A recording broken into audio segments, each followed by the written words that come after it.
There's no world in which I would have thought of that interaction until this happened. Unless it was one of those, I wonder what happens if a glob globs a glob.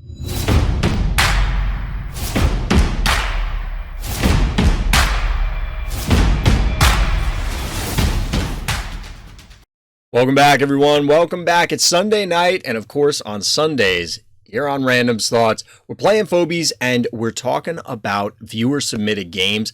I'm sure we're in for a lot of excitement, so make sure your clip buttons are ready, because everybody always brings a lot to these games. So let's get into it.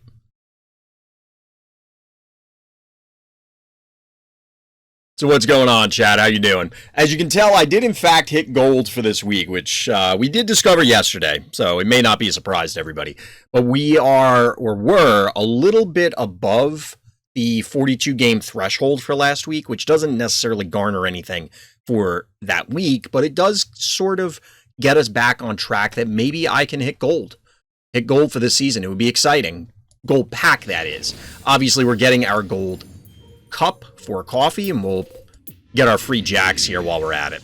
So how's everybody doing tonight? See, chat's already turning out. Welcome. It's good Bozo's here, because Bozo's game is the first one on the docket. We do have, let's see, 1, 2, 3, 4, 5, 6, 7, 8. In fact, we have 8 games, although I'm going to rearrange some of these because we have some dupes, some of which we did, we did do a few additional games, or we're going to be doing some additional games this weekend for people just because we had some overlap, and we were able to get through some of them, so we'll see how it goes. But yeah, we'll jump into it. We'll start off with the Bozo game.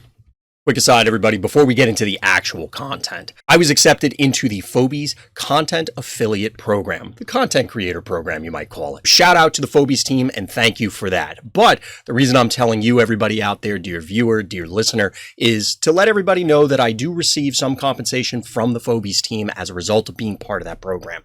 Now, I loved Phobies before, and I still love Phobies now, and I expect I will still continue to love Phobies in the future. So look forward to more Phobies content coming from Random's Thoughts. So now, on with the show.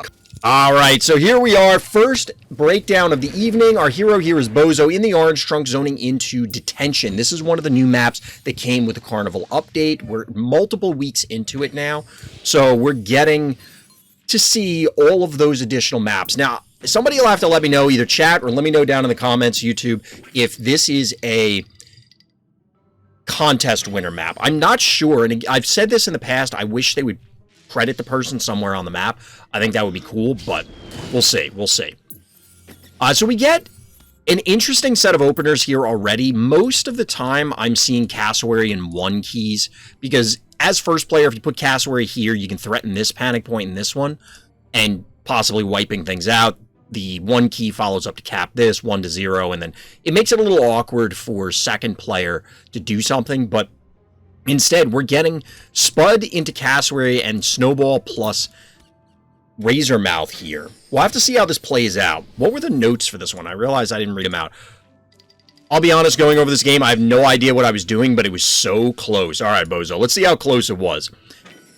Bad guy is pretty aggressive here, but they aren't. I don't know about this, bad guy. I mean, maybe they body block? This is 4. Okay, so your Snowball is not large enough. There's only a level 5 Snowball. It's not going to kill this jar.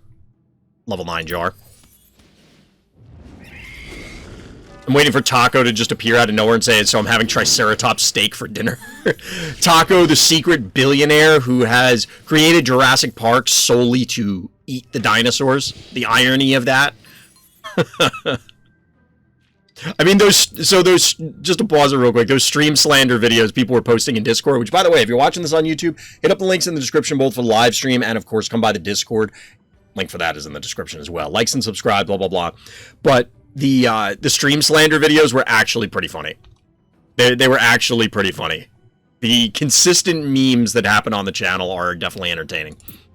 But anyway, speaking of entertaining, triple panic point, Let's go to bad guy here, 3-1. But we do get the takedown on the cassowary. The sock acid, I don't know if Bozo has access to Muffin. I have to imagine they do, unless the intent here is just to slam a Clinico, which is fine. But oddly enough, this Spud has been left to just rain terror, rain fire down on this heart. Now, bad guy Snowball, level 11 here, that's going to be a dead jar if it's exposed. Panic points are now getting equalized. Alright, so the jar gets protected here. Good play. Stabby can still control, and in fact, it is the Clinico, no Muffin, which is unfortunate. We talked last night and the night previous, I think, about how impressive Muffin is and how possibly game-breaking you consider it. I just want to say this was an async game that I was not paying much attention to. That's fair, Bozo. I know that feeling. Basically, all my async games are like that. Alright, so the Spud is finally forced to back off, but we do get one of the new Phobies from the Carnival expansion. The game will let me click on it, that is, and that's Bad Omen. It's only level 4, but this is still a significant debuff to the damage. This is still a significant debuff that's going to come down if it connects. And since Bozo has elected to go into double turret, it's likely that things are going to be clumped. So we're going to get potentially a very large bad luck debuff on multiple things. Also, not a very healthy heart. Not a very healthy heart. So this is going to be a dead jar due to the aggressive positioning. I don't know about this one, bad guy. Because your offense is basically toast now. Okay, so this is really weird. If you're going to invade to kill this jar, the assumption is you're going to lose your jar, right? Maybe even this Spud. Then you're probably going to follow up with Bad Omen to hit the clustered turrets, plus whatever else your opponent pops out. I would have thought that this Jin Sting would have beelined for this so that it could just shell the heart and try and finish it out now that it's a panic point advantage and there's a bunch of targets that you have to go through before you can even get to the Jin Sting, plus it's going to be powered down. I don't know about this. It seems really strange to me. But bad guy seems to want to phobie fight. And yeah, you're going to get the power down here, but I don't know. I do like the Clinico going in here. The Clinico could still get value, but I think taking this panic point is more important. Clearly, big life deficit. That's the big threat right now.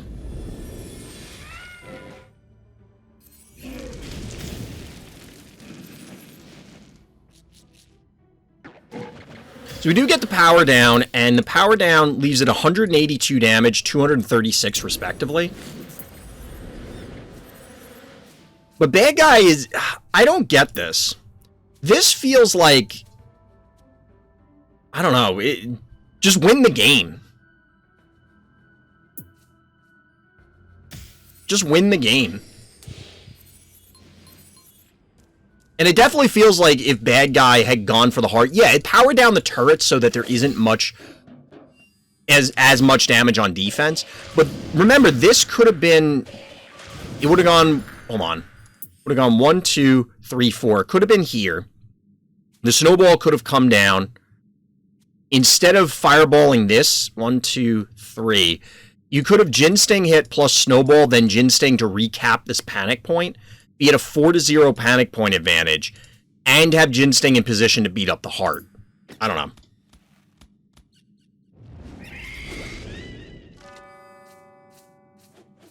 I don't really... It just seems like a mistake here to get engaged and want to phobie fight in the middle when you don't need to.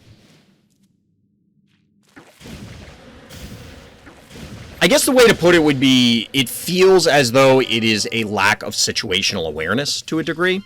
Now, that being said, bad guy is still in a decent position because they have 3 phobies on the board. There are powered down phobies on our hero side. Additionally, 4-0 panic point advantage. Oof. 236 health on this heart. You gotta make something happen yesterday, Bozo. You gotta make something happen yesterday.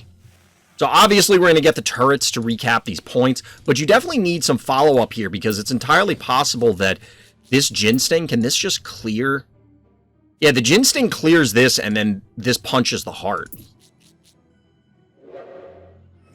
So you get the body block here, which is a good play, because otherwise, as mentioned, you're going to get an elimination. Is Bees down?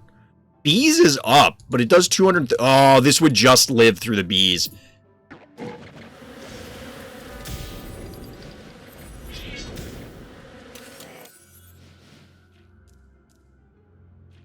Wait, what?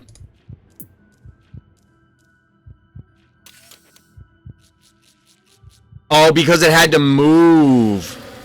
Alright. For a second, I was like, wait a minute, why didn't the canine just punch the heart? So the heart is at literally 1 health. 1 health remaining on this heart. That is the new record that can only be met but not broken. That is impressive.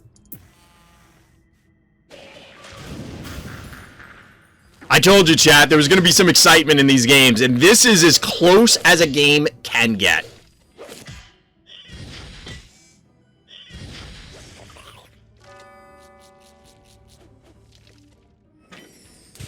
But just like that, suddenly bad guy is out of options, down to a single Jin Sting. You wouldn't even be able to Bees in order to try and splash it, at least right now. And we're on the final turn, because you're going to have double hits here, hit here, Murder Wing. Big deal, big deal. Well played, Bozo, well played. It was looking dicey.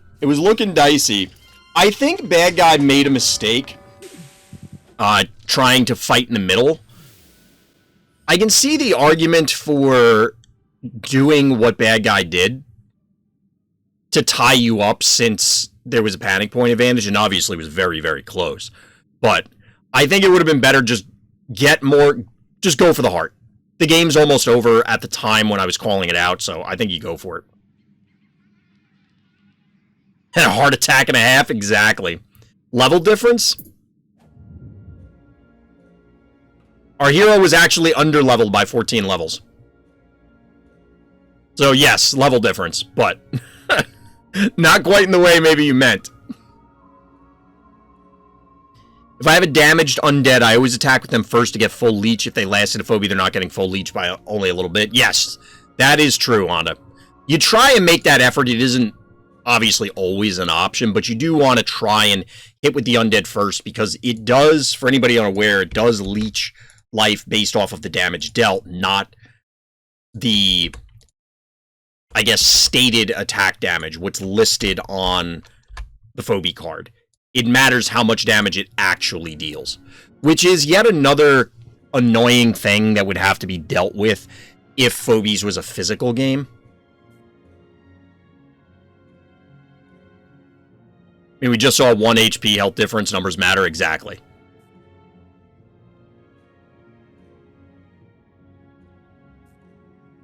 One HP health record, fair. Yes, also true. And like I said, that record's not going to be broken because by definition, we're not getting half health. So we'll see if anybody else can meet it, but now the record has been officially set at 1 surviving health. Let me know in the comments if you're watching this on YouTube if you've had a game where you managed to turn it around at 1 hard health. Yeah, well, half HP. If we get the equivalent of an unglued set for Phobies, God help us. Then maybe. Yeah, well done, Bozo. Well done. That was pretty cool. Definitely pretty cool. That was, I don't know. I haven't played too many games on detention. What do you think, chat? Do you like this map so far? It seems fine, sort of. But I've only played 2-3 games on... No, I played more than that, I guess. I played a bunch of async ones, and they were just kind of... I don't feel like they were great games. As in, I don't think there was anything exciting. They were super standard. I was trying to force Phobies, some of the new ones that I got, and then I lost games because of either being underleveled or just mispositioning because it's async and I don't care, or a variety of different things. I don't know how I feel about this map yet. it seems fine. Notably, you can't necessarily get a turret. Well, I take that back. So turrets could be here or here, because then they can cover these 2 points or these 2 points. It's just the same like floor is lava without lava. That changes it, though. Because the lava... So, admittedly, people respect lava too much, myself included, where you should just put your phobies on the lava sometimes. But people don't because they're afraid of taking the damage. But the lava is relevant because it has to play into your calculation. So invades, if someone gets into a position where they're trying to lock it down, you know, like a turret somewhere that's unfortunate for you, you can just run in and not have to worry about the extra damage. Oh, Floor's Lava will be back in December next year, just not now. That's fair. I don't think it's as bad as Floor's Lava for another reason. Aside from the lava, there's just straight up less panic points. I don't know if the heart health is different. You don't put on lava because you don't want to calculate it's different. Well, I mean, you got me. You're not wrong. You're not wrong. I just don't like counting. I'm being lazy on stream. I'm not counting. But one of the other things to point out about this map, unless the heart health is lower, although arguably the hearts are significantly, not arguably, the hearts are significantly more exposed than the floor is lava. But even if you control all 4 panic points, which I think would be difficult, although we saw it briefly in the last game, it shouldn't be putting on as much pressure as you could in... Well, would you? There's 6 on floor's lava, and if you went 4-2... Maybe you could control 3 here, and you're not technically, you are pressuring their heart more? No, because 3-1, it's a 2 advantage versus 4-2, it's a 2 advantage, so that's... Oh, geez, Silver. Gotta warm up. I'm so lazy to count that I was like, I hope you don't die next turn because you're in enemy range. I do that sometimes where I'm just like, well, here goes nothing. We'll see if we make it. Just played a game on this map. It seems bad for second player if they go cast 1-drop. That is tough, but it's not insurmountable, I don't think, Kratosss. But arguably, going second on any map is really bad. It just is more apparent for certain maps. Some maps it's obvious, some maps it's not. Or it's not as obvious. I think it's probably obvious on everything. Maybe Sucky's good to tank Cassowary going second? I could see it. It's something that I think isn't getting enough attention, that a lot of people will open with basically the identical thing that they go with first. So if you go Stabby first, let's say, a lot of people will go Stabby 1-drop on the same map going second. And that may be fine, but that isn't necessarily valuable. I was thinking about this, again, shower thoughts, where when we first started playing Phobies, it wouldn't be uncommon to see people go 1-1-1 on a small map.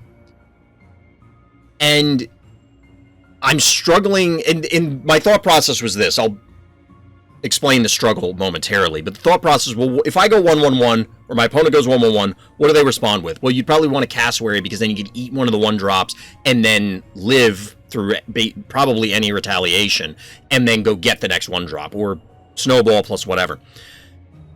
Basically, you just outdo it a little bit, but if you were to hypothetically go Stabby in response, or something equally slow, you might not have the mobility to counteract it.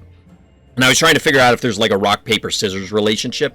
But the problem is ultimately I was struggling with, well, the 1-1-1 opener is just generally very bad. In a lot of small maps, you can get the turrets in range in time anyway, so you're not really taking over because they're going to have to back off, and then you just recap the points. But I think people don't give enough attention to, well, my opponent opened this, so I need to open this just to get that little bit of edge in my response, so I'm ahead a little bit, and then you can try and snowball those things. Yeah. But it's easy. 235, 470, same for Healing Spa, just 2 numbers to remember, besides the 355 stim pad.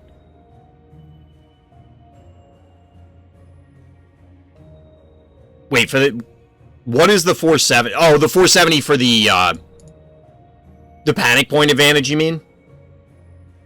Yes, I know the numbers. I just still don't want to count. And honestly, I think when I'm streaming, it's funnier when I'm just like, well, we're gonna find out if this works.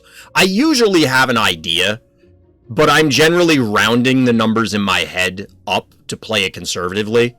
So if my opponent is 460 damage with their Inoculus, I'm rounding it up to 500 and then just counting it quickly in my head and say, yeah, this will probably live. This might not live. If I'm playing it and I'm more focused, yeah, I'm counting it up. But if I'm streaming, I don't care. Let me just summon boss to fire me. You respond with Grimes if they go 1-1-1? I'm not even sure that's a good idea. Because Grimes will likely only get one attack on one of those things. And depending on the map, you may not... Like here, if your opponent went 1-1-1 and you responded with Grimes, yeah, it's probably pretty good because no matter where they go, you get the Grimes on them, follow up with a jar, hit with the jar, Grimes, and then grow. And they're probably not killing you in retaliation. But there are other maps where that isn't necessarily true. But yeah, Grimes would probably work. Spud behind the heart to defend the panic point. What do you think about... someone did that against me, but Spud seems useless if you do that. I did that on an async game, and it wasn't bad.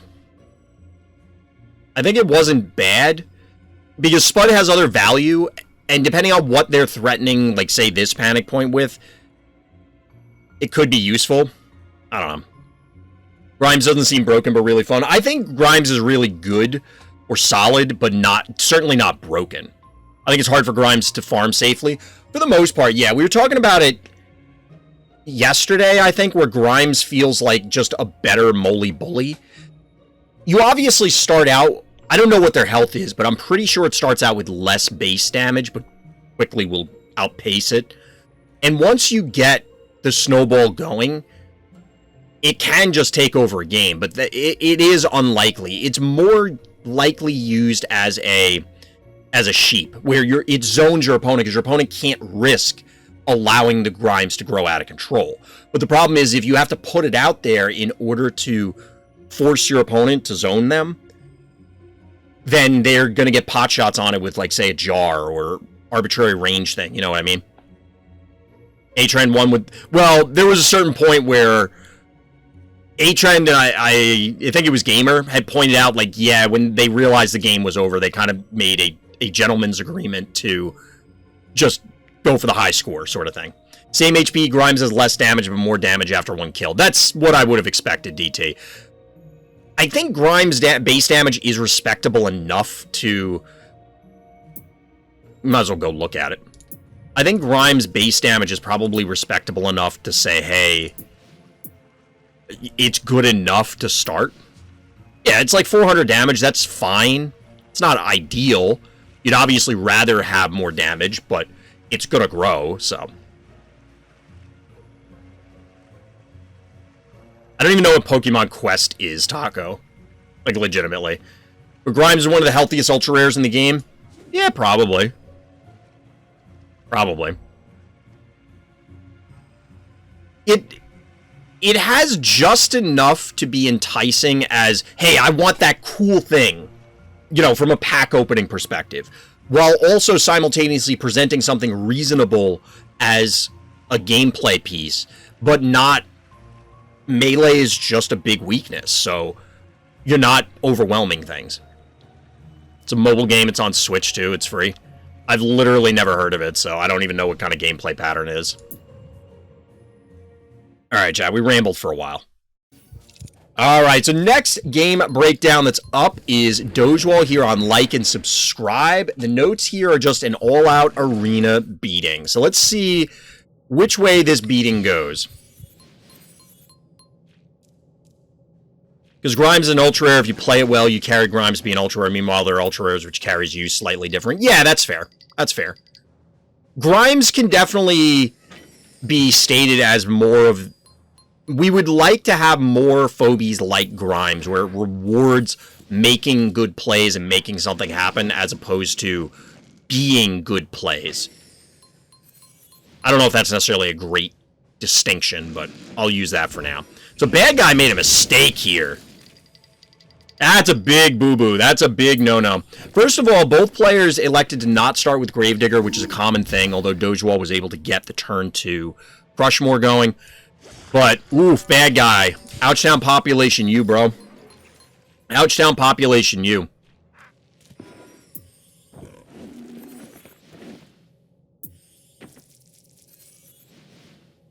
The name is intentional, like and subscribe, yep. It's funny because when this map first came out, there were comments that people are like, they thought I was just saying like and subscribe as though it's the usual YouTube thing, which I do bring up, by the way. Likes and subscribes if you're watching this on YouTube. But that's actually the name of the map, and clearly you can tell from all the other stuff that, like, yeah, the devs are in on it. They get it. The spotlight in this map is also thumbs up.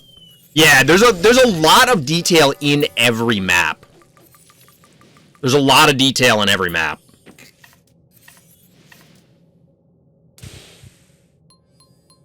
So we're building up the forces here, but it's a 4-to-1 panic point advantage relatively trivially, because Dogewhal, in true Dogewhal fashion, has been able to get a Chuck online, and there is nothing here that Chuck cares about, like, at all.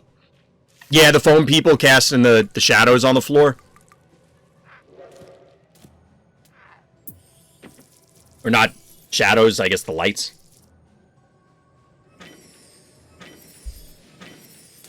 So panic point advantage goes 4-to-1 the other way with Spider backup. But let's see if Dogewhal can make something happen here, because... Ooh, going after the Klepto instead of the center here. The Misanthrope! Shout out to all my Misanthrope fans. They won't let me click on it. Game. I guess because the tombstone was there. He doesn't like any of it. He's just not a fan. Even phone people, not a fan of those. Also, insert random thoughts like and sub and Discord promotion here. Exactly. Doge could have killed the spider. I think there was probably a spider kill there. I didn't call it out, but if we look back at this turn real quick. So this Chuck is 1,000 damage. This kills this. You walk this up. Yeah, you could absolutely kill the spider. So you could kill these two. You would likely lose both of these on the return, but I think that's worth it. Yeah, you could have also rolled the Crushmore onto the stem, but you could keep the Crushmore safe. Like, still do this. You'd have to expend more resources because, well, it isn't necessarily expending more resources. You're expending the cooldowns, which is a resource, but you're not risking the Crushmore getting hit by this or poisoned by the spider, which, granted, the poison's kind of irrelevant, but I guess it adds up with this. It's going to demand a Clinico or a Muffin or something. But you could instead sacrifice, say, the Cassowary and the Snowball to kill these two, and it's 5 keys for 7. And eliminating Spider is a big deal, plus the Chuck is still in range of dealing with stuff in the center as opposed to walking up here. But softening up the Klepto isn't bad. I think getting rid of the Spider is a big deal, though. Use Cassowary to block the poison, what, on the Crushmore? I guess, but then you're still taking damage from the Unbearable, which you don't need to. I think I personally would rather sack these two for it, but I don't know what else Dogewhal has access to.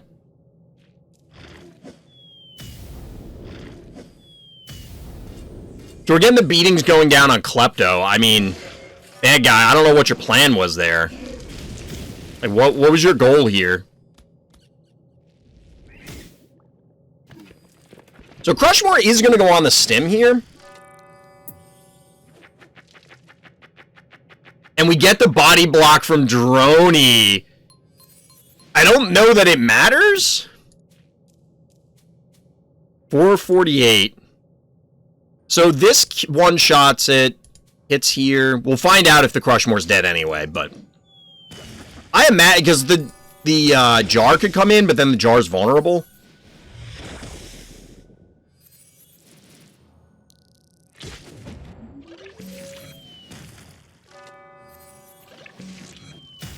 Going after the cassowary. This is kind of a bold... No, they're not. Never mind. So yeah, you definitely could have killed this, but the jar would have died to the cassowary here. The question is Dogewhal going to leave the Crushmore or try and save it? Apparently you can get one thing and say... The Dr. Dermic. The Dermic follow-up. That's backbreaking. Like, that hurts so bad. That guy's down to 6 keys, so is our hero, but I mean, look at this board state. Look at that sheep. People need to stop using sheep, I'm telling you. I guess sheep against Chuck isn't bad, but odds are you're never connecting that sheep. It's just not going to happen. The sheep is never going to touch the Chuck.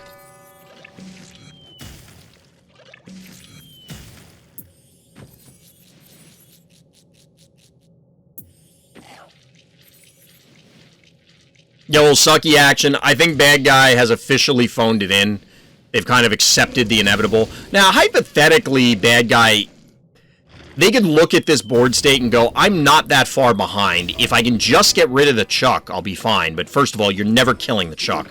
Second of all, this Dermic's going to come back online before you can really threaten anything again. So, none of this matters. Panic point advantage to our hero.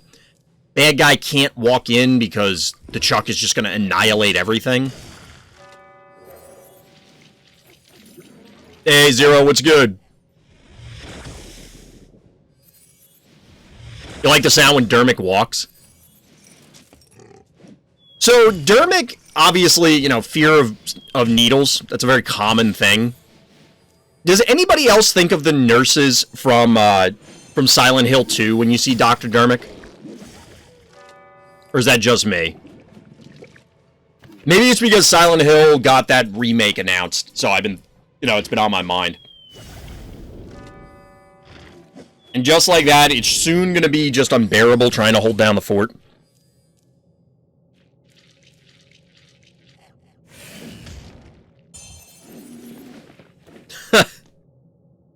Alright, bad guys, sure. I appreciate the boldness that they're not going to try and run away, drag the game out. I don't know that there was any particular play, but bad guy just kind of didn't pressure at all early in the game. Once the Chuck got online, bad guy just seemed to have no answer for it. And as we pointed out, that one turn where... We can go back in there. The one turn where we were pointing out that Dogewhal could have gotten the spider... That's the funny part, is after all of this, like, this was crippling and can be absolutely demoralizing. There is a emotional component to playing Phobies, trying to fight tilt. That's a real thing, trying to make sure that you don't tilt. So, losing this snowball right off the bat, I guarantee bad guy never makes that mistake again. Once you get got like that, you don't make those mistakes over again. But at this stage, honestly, I don't know what bad guy does. The unbearable is not great. I don't really understand the Cottontail this early in the game. Harley. Who's your baby? Hi, baby. Puppy's on the couch. I don't know what bad guy's supposed to do at this stage. I don't understand the Cottontail. The unbearable's not great. I get it can lob, but...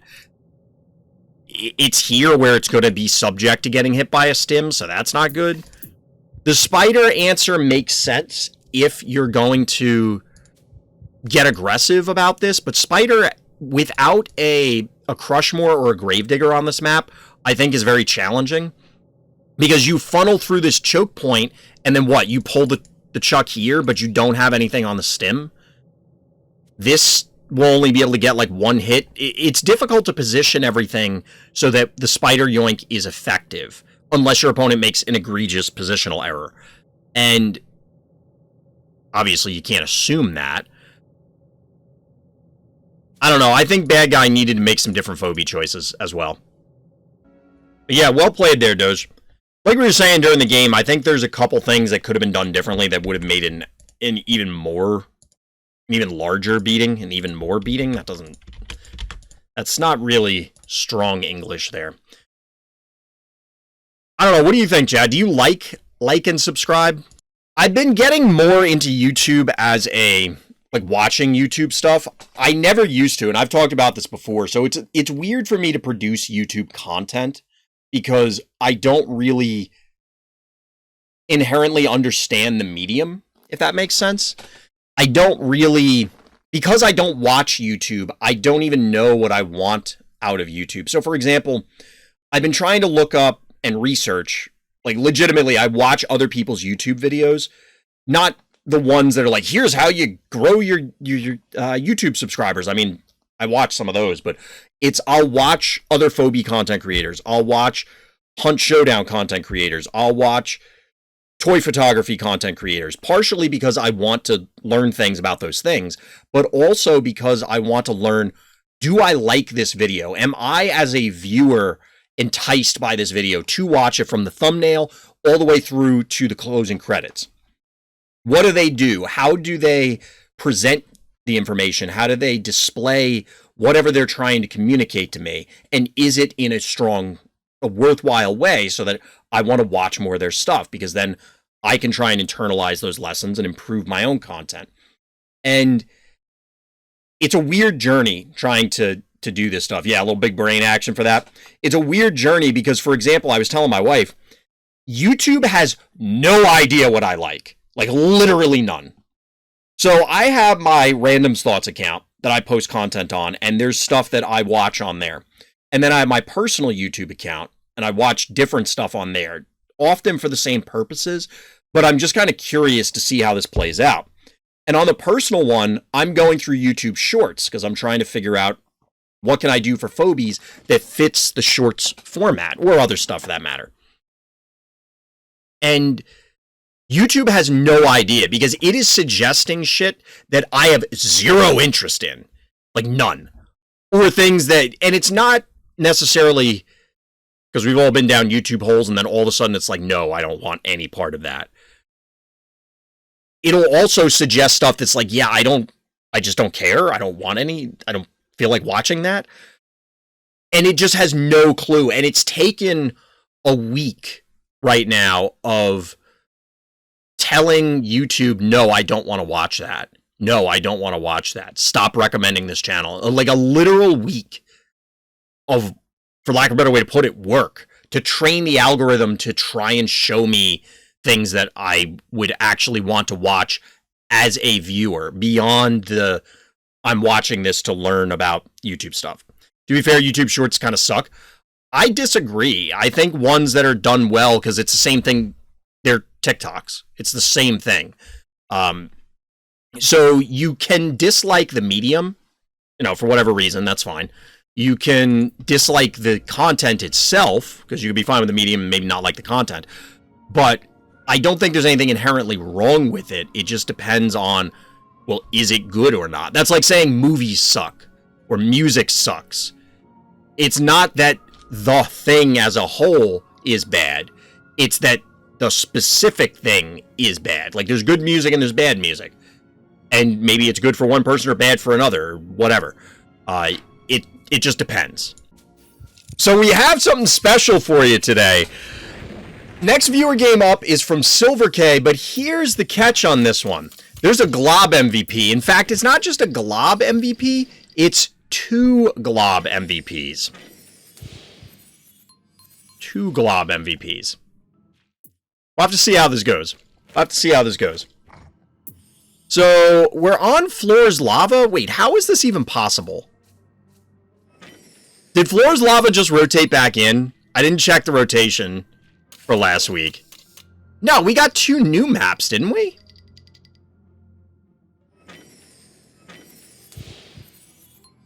Was there like a weird rotation mistake at some point recently?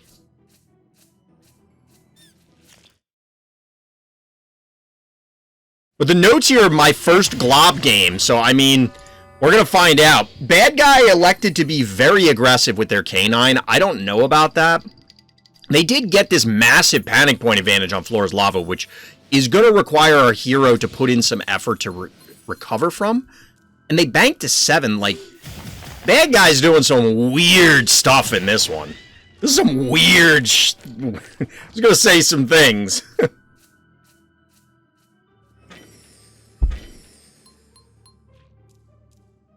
I'm actually excited about Glob, chat. We were talking about it briefly in the Discord. And a little bit on stream last night.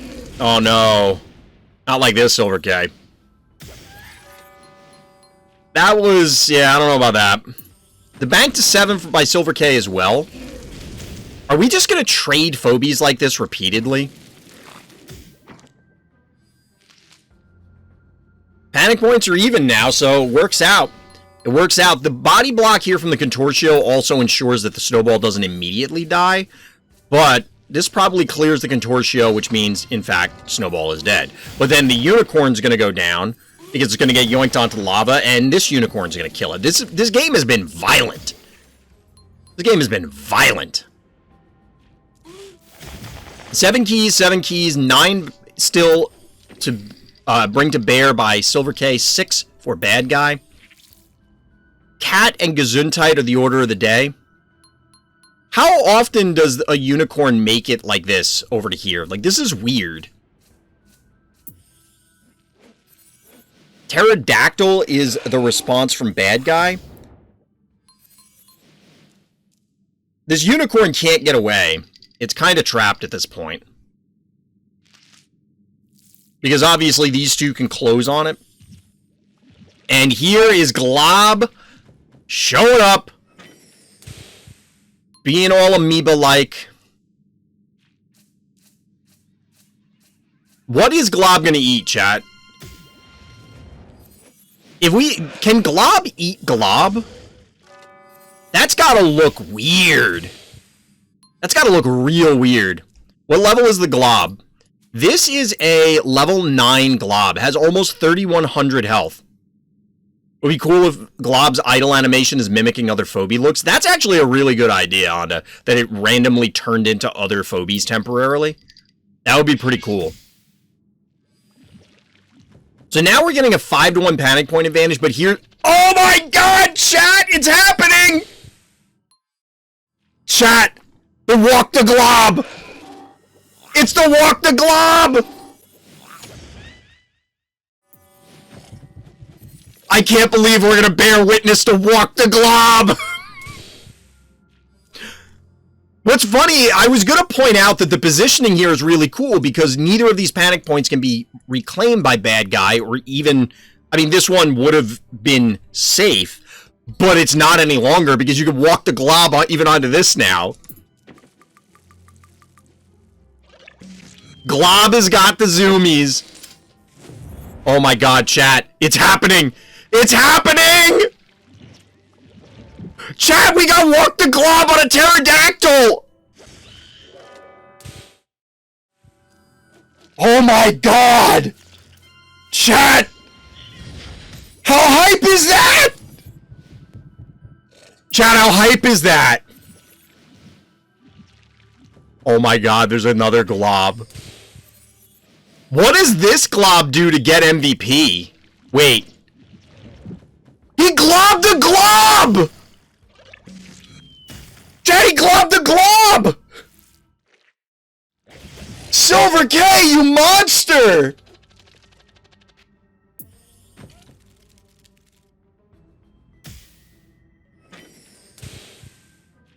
Oh my god. SilverK globbed the Glob, and we thought it couldn't be done!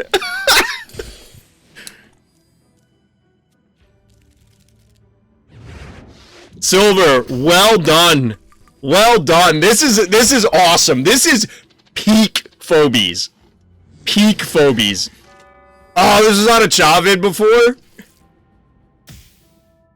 All in a day's work. This is hype. This is actually really funny. Oh, it was a different game, not this game, you mean. This'll definitely... I'll edit this up as a clip and put this up as an independent clip. Because this one deserves it. This one deserves it. This is actually... yeah, the big brain play with the Glob. Big brain Glob. Yeah, get them chomps for that one. Oh, I love this. I'm legit excited. So, Silver, since you're in chat, the game is peaked. Nothing we can do to make a hyper play. No, it cannot be done. It cannot be done. The world does not deserve a hyper play than that. And people still said Paddles is bad. So, Silver, how many times have you done this to someone?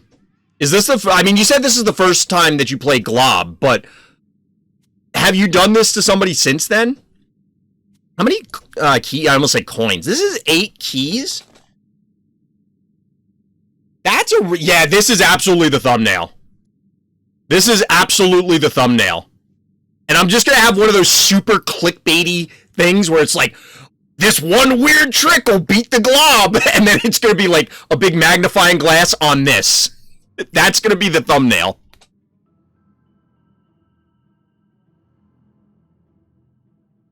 That's hilarious. Onda, you have Glob. Do you have paddles? Red circle and red arrow, exactly, Strong. Big curved red arrow and then a big red circle on the Glob. Yeah, Glob the Glob, and just like, maybe I'll make the background just like the brain explosion emoji. You don't have paddles? Oh no. Have you used Glob yet though? Globulance. It reminds me that anybody remember the G.I. Joe animated movie from the 80s? And one of the bad guys is Globulus. You already used Glob? How's it been doing for you?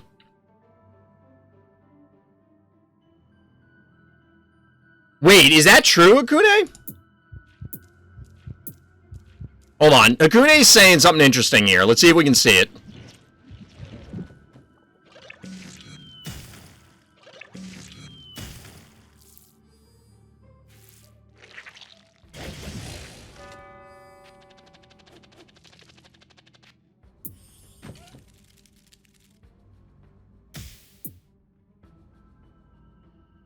So, Akune is saying the interesting thing is both effects was active at the time. The enemy Glob did damage to Silver's Glob as well, so technically both Globs are restraining each other.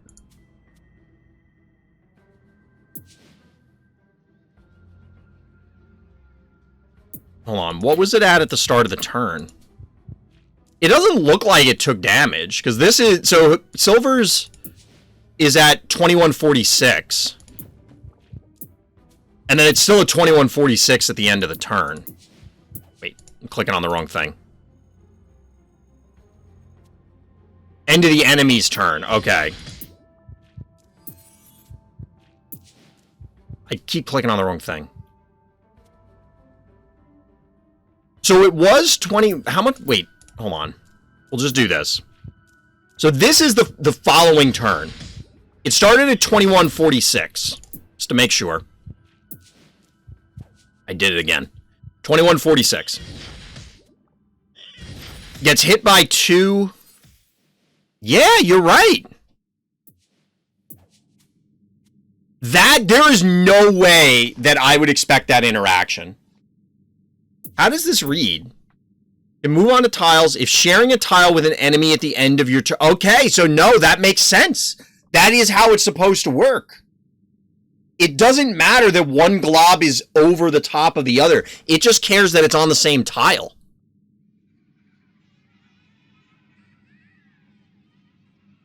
Huh. There's no world in which I would have thought of that interaction until this happened. Unless it was one of those, I wonder what happens if a Glob globs a Glob. That is that should be the opening clip. That's going to be the opening clip. Yeah, this is a really bizarre interaction, and that's why I think people that are... And again, I hate bringing this up over and over and over again, but people that say that Phobies is stale, there are so many things left to discover in Phobies. And yes, is this particular interaction going to come up a lot? No. But Glob and Paddles is absolutely a play that up until this point likely would never have, not never, but it's just not going to be very common. Is this a meta breaker? I don't know, but it certainly looks fun as hell. I'm curious if Glob can eat another Glob that's already eating something. I'm going to say yes, because I think the way Glob works in the background is just says that this thing can now occupy spaces with other stuff. So once the you can't occupy the same space rule is broken, I assume you could, you know, say we had 16 player Phobies, you could have 16 globs stacked up on each other and then something else. Glob into a glob, both damage each other, but the first two came will win the battle, but it will survive with 1/3 of its original HP if both globs are the same level. That's such a weird interaction. What I'd love to know is... and immobilizes them. Now, somebody mentioned before, if you try to glob... wait, if you glob something, anything, not necessarily another glob, you can't move your glob, correct? Is that true? They're fusing into each other. If we saw the end of this, we'd have creatures unkillable. Yeah. Because what I'd be curious, like, can you glob multiple things, I guess is the point. Because the scenario I'm now concocting in my head is like, say you glob onto their glob. Their glob moves with you. Can you then glob a Barzilla and the Barzilla's taking like 2,000, 3,000, 4,000 damage a turn? Yes? To which part, Silver? That the glob cannot move? The eating glob, not the eaten phobie? Because obviously the eaten phobie can't move because it gets immobilized. We see it on the card. But the glob that is feeding cannot move while it is still feeding. So could a glob eat a glob that's eating a glob that's eating the glob that's eating the glob that's eating the glob that's eating the glob? Yes, exactly. Globby is saying it's globbing time and globbed all over the other glob. They can't move. Okay. I think somebody had pointed that out the other day. I just wanted to make sure that that was correct. It makes sense because otherwise things would get really wacky. I don't know. I'd love to know the Glob 1 eats Phobie.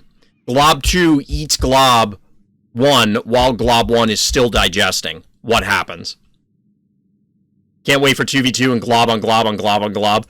It's going to be nightmarish. I actually don't want to see that because I imagine... we've had this discussion before, but I think 2v2 Phobies is going to be nightmarish. I think it's actually going to be unfun. Because it's going to get super silly super fast. I think people will be amazed and they're going to find it hilarious for 2 or 3 games, and then all of a sudden they're going to hate themselves. I don't think so, because in such case, one glob will deal double damage on 2 units at the same time. Even if possible, you don't want to do that, because the enemy glob will damage 2 of your units anyway. Can't wait for the glob paradox. Frenemies games exist, test it. I mean, yes, but you need to find 2 people who have glob in order to engineer the scenario to begin with. That's part of the problem, is trying to make some of these things happen is just easier said than done.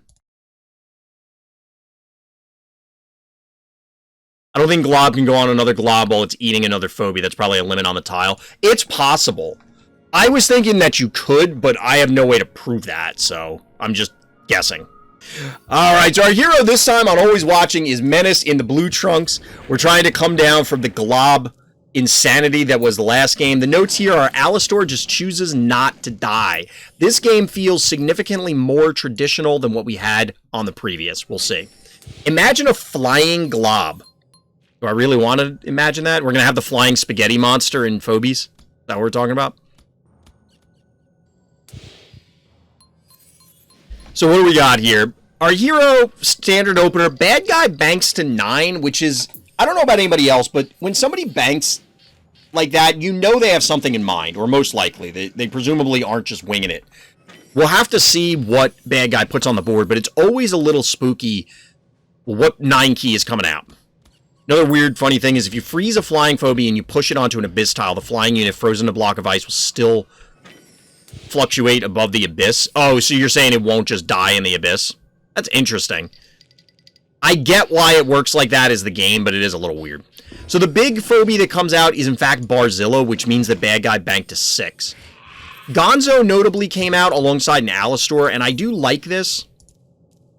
You can clearly pressure this Barzilla if it decides to come in, but 2-to-1 panic point advantage for our hero. No lobs here, though.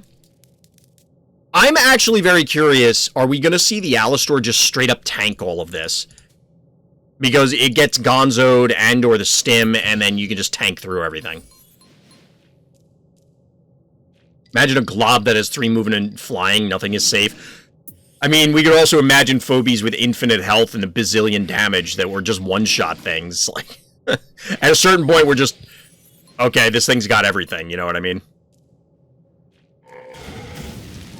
So 3-to-1 panic point advantage, but there's a Bachelor here. The Spider here is going to make things interesting. Does bad guy choose to... So they're going to body block here. I don't know about this, because...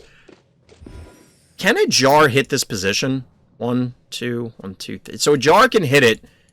This is an 800 health Cassowary. So you're not going to have enough damage from this plus Jar to eradicate the Cassowary and then yoink stuff, but you might not need to. You know, you could expend an attack, yoink. No, because you're going to yoink the whatever to here. So I think you just clear these things out. We'll see. The Spider does make bad guy's life way more complex here for obvious reasons, though.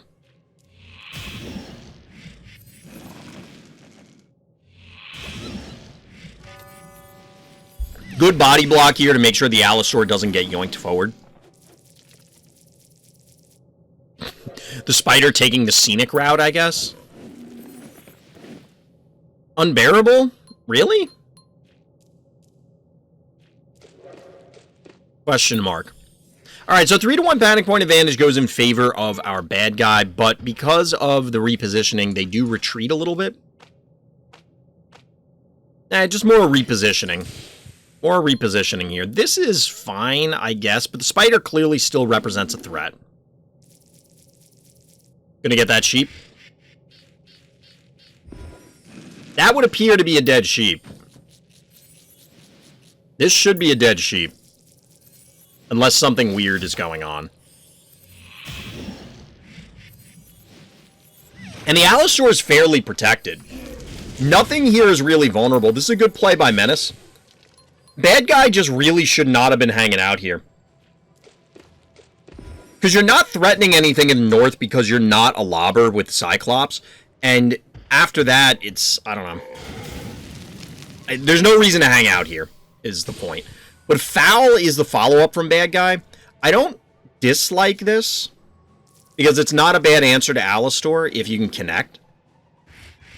But again, we're talking, it's a 7-cost Phobie to answer a 6-cost. It's not what you want to be doing if you can help it. Yes, you can always, well, not always, but you can often answer Phobies with a higher cost one. But that means you're being forced into a specific play by your opponent that you don't necessarily want to do. So we do see the disease go down. So bad guy probably feels pretty good about this. They've eliminated the Gonzo. They got the disease on the Alistor, which is what you were going for. Although the Foul probably goes down. The Spider does have Yoink active, though. So we could see something cool happen there. But I think a lot of damage is just ultimately going to go down onto this Foul. And in fact, enough to be lethal. Sometimes if a player plays a questionable Phobie, we're still in the phase of incomplete collection. Maybe that Phobie was actually one of the best options anyway. It's a famous and complain collection deficit. You're absolutely right, Akune. Whenever that comes up, everybody should hear, because I don't... Wow, hold on. If we didn't already have the double glob thing, this would be a sweet thumbnail. Like, look at that! I'll come back to Akune's point, but, like, how horrifying would this be, chat? Just an airborne, nuclear-infused spider? If this thing bit Spider-Man, he's just dead. He's not getting superpowers. He's dead. There is no Spider-Man. Venom and Green Goblin take over. It's lights out. For whatever the hell his city was called. I don't even remember. There is no Spider-Man if this happens. Real talk. But anyway, to Hakune's point, like and subscribe, or the spider will be under your bed tonight. Swat that thing out of the sky. I don't know. Based on the phobia size, this thing could be 8 feet tall. We saw an 8-pound spider in Pokemon. This thing's probably 800. So to Hakune's point, anytime that I say, well, I don't understand this phobia or this is bad, generally, because there are scenarios where it's like, yeah, why did you do that? There was literally no reason. But there should be something on repeat in the back of your head that is exactly what Hakune pointed out. Players don't always have what's necessary for a given scenario. They just don't, because that's the way the economy in Phobies works, which is problematic. But how do you do that little damage with that jump? I don't know. Because all the power went into the jump. Use a giant cartoon hammer. Have you seen Bachelor's attack? It's actually super hype too. Bachelor looks super cool when it attacks.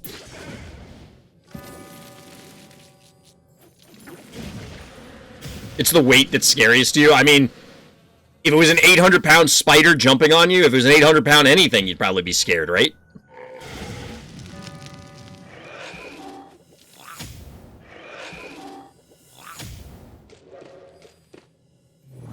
Is this just a dead Jin sting? Oh, just lives. Calculated. Do we get a Dermic down here? Bachelor slaps with his wing. Bad, but not the worst. But it looks cool because the size it grows to. So after a long dissertation, I'm going to break that out, put it at the end of the game.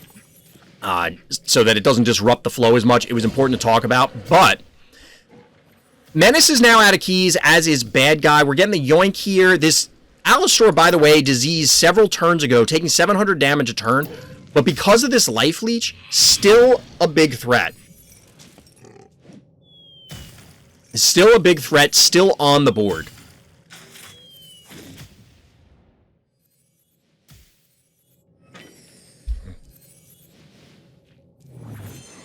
So the Barzilla doesn't go down, but Bad Guy's not in a terrible position here, honestly. Well, I take it back. It depends on whether this Dermic is live. The Dermic is live.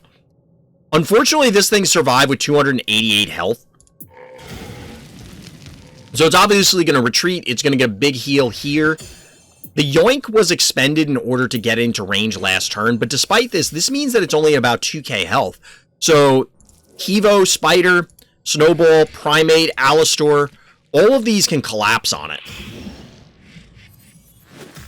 And at that point, we're down to Dermic, and what's it going to heal? The Cyclops? There's really not much here.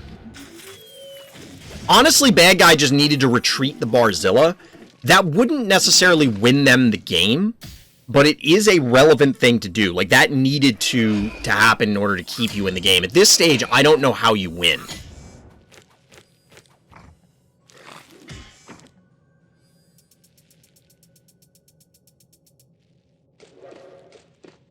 Like, what is Bad Guy supposed to do here, honestly, chat? Or YouTube, let me know, because I don't...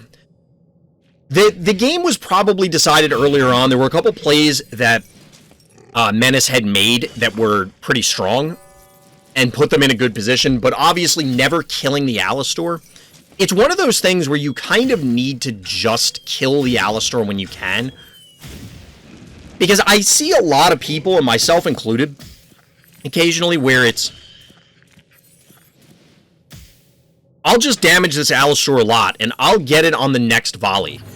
You'll never get it on the next volley.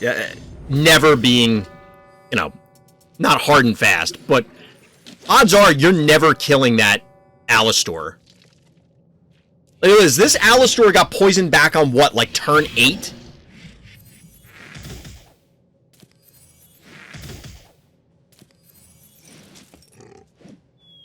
We're obviously just watching the demise. I want to go back to see when this Alistar was poisoned. I forgot, partially because we were talking about that other stuff for so long.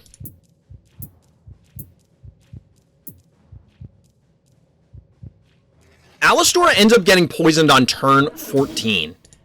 And it survives all the way to the end of the game. And it ends up with... Presumably it hits this, so it ends up healing some amount. 1,300 health. Yeah, survive that long from the foul disease. Alistor's life force is not a joke. You must one-shot or one volley, we'll say, Alistor. You can't leave it hanging around because it will survive. And I have to imagine the bad guy, when they popped out the fouls, like, yep, we got the disease. They can't stop me. This thing is dead. I just have to wait it out, and it will die. But the problem is the bad guy kept fighting it. But didn't actually fight the Alistor. Because it would have been one thing if you let the disease tick, then you go in, and then you kill it. But they didn't. They kind of, I assume, and again, you know what happens when you assume. But bad guy kept fighting everything else in range of the Alistor, never pressuring it, and all of a sudden the Alistor was able to just hang on there. Well played, Menace. That Alistor was an absolute menace. Absolute menace. Has this game addressed the inability to get specific phobies you want, the time gates, or the pay-to-win stuff? Yes and no. So I'm pausing it so we can take a minute because I think it's worthwhile to discuss. They have introduced and have had sales with more regularity. Really wanted to love it, but those are deal breakers, particularly mixed together. There really isn't much you can do to resolve those without putting in money. How much money varies. And the reason I say that is, for example, like right now there's a deal to get, it's 3 of the horrific packs, which are the middle paid for ones for $5. Somebody would have to do the math real quick for me because I don't remember how much coffee it is and how that coffee relates to how much money you'd put in. Like how much the savings is.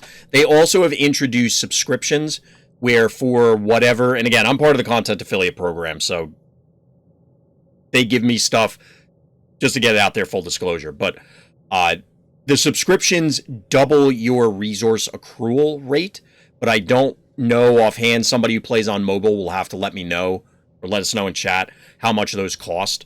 Obviously, there's a discount for doing it for, like, it's one rate for a month. I think it's 3 months is the next one up, and then a year. That's how they're catching people up. I've talked about it a lot. I think Phobies really does need better catch-up mechanics. I think the disparity between the haves and have-nots is going to be astronomical not long from now, if it's not already. Big one for me is getting the specific ones. So that, no. The only way to really answer that is today is through the quantity. So, for example, if you were to do the subscription, you would, by definition, get more coffee, get more tiers and stuff like that. So then you could open more packs, and more packs gives you more likelihood to get stuff. But there's no way. That being said, actually, I take that back, Advocate. So there was, for the recent expansion, the Halloween event, they had a bundle where you could buy one of the ultra rares. You get a bunch of other stuff with it, like packs and stuff, but you just straight up get the ultra rare. It was Bad Omen, which is a black cat, which is actually really, like, the ultra rare itself is really good. Or at least in my opinion is. I don't have it. It just on paper seems really good. That was the first time that they've had anything where you can directly buy the Phobie. Couple caveats for it. One, we don't know if they're going to do it for any other Phobies, or if that was a one-time thing. Obviously, we don't see the numbers. Maybe they said, this went great, this went terrible, we need to do whatever for the next time around. We don't know if there's another one that'll ever show up again. Two, that bundle, while it sounded great, was also 100 bills. So you got like $100 worth of stuff if you bought it in store and then the card, but that's still $100. That would have been cool. Just implement that as a regular thing. I might revisit. You could, so there's rumor right now, because somebody had posted about this last night, that there's going to be a winter holiday event, like around Christmas. That would also fit the timing, because the carnival event started in like early October, and they're doing things like roughly every 3 months. I don't know if that's been confirmed. I don't know for sure. But you could, while I'd love for you to say, yeah, come play now, and then if it shows up, great. But if you would rather wait, then I would say check back in closer to Christmas. We'll know for sure then, and then we can give you more information. You can hit up the Discord, because I'm confident as soon as we get news, it'll get posted in my Discord. So 1 month with subscription. If you grind till cap, you can get 3 2,000 coffee packs and one. So that is, in order to get enough coffee, to get the 2,000 pack. I think, assuming no sale, I think they're $25 a piece. So that is, like $75 plus something for whatever the subscription rate is. I don't know those numbers, so I'm taking Taco at face value. I went in on it and can't complain at this point in time. On the subscription, you mean? It's mostly all about RNG, but also getting a specific phobia, like stress level phobies. If you really wanted, people would spend money like Carther or Hoploy. Yeah, I mean, some people do that and they just shell out the money. I 100% sympathize with Death's Advocate. Like, we talk about it all the time. Phobies needs more stuff to help people with onboarding, help people get specific things. Right now, it seems like they are working on the systems. I don't have this information, so don't take this as, oh, well, Chomp is a content affiliate, so he knows, so he's letting the secret out. Like, I don't know. They wouldn't tell me this stuff.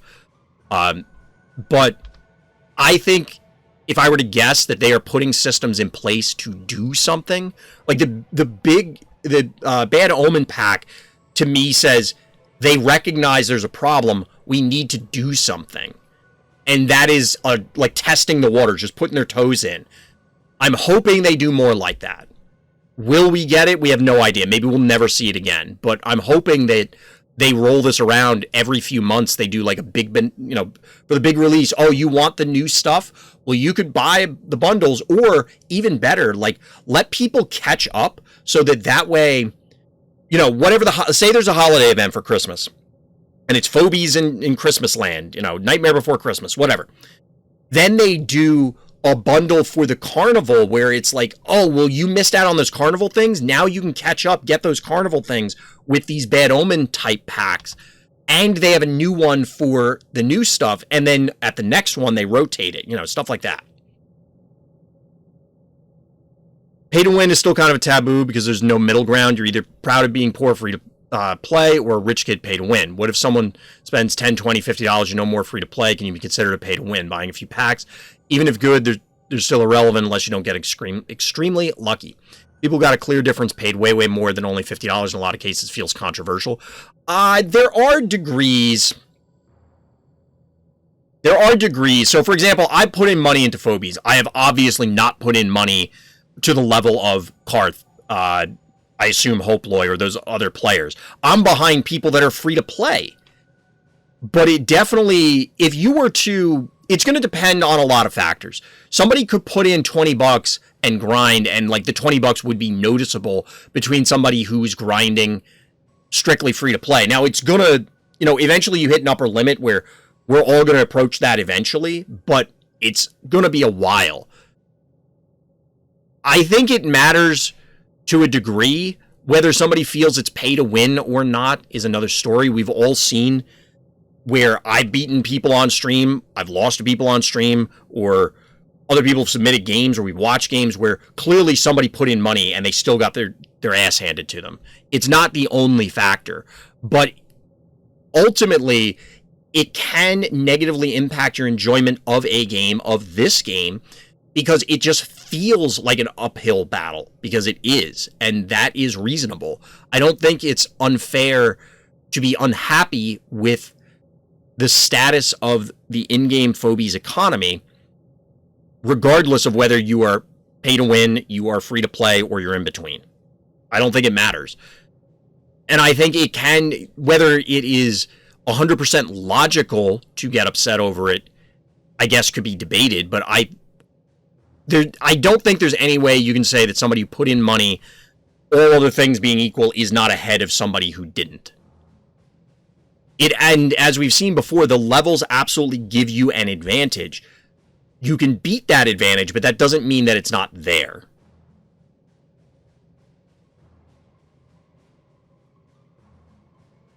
It's like there are people who are in some of fears and have high level phobies but a low stress level.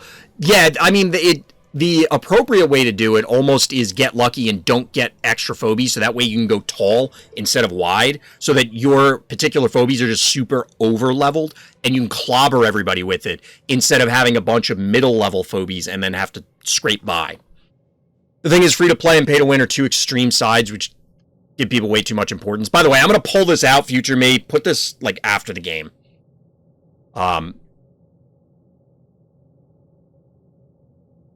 I don't know if it's too much. It depends, Akune. Like, are there people that place too much emphasis on it, especially in the context of Phobies? Yes.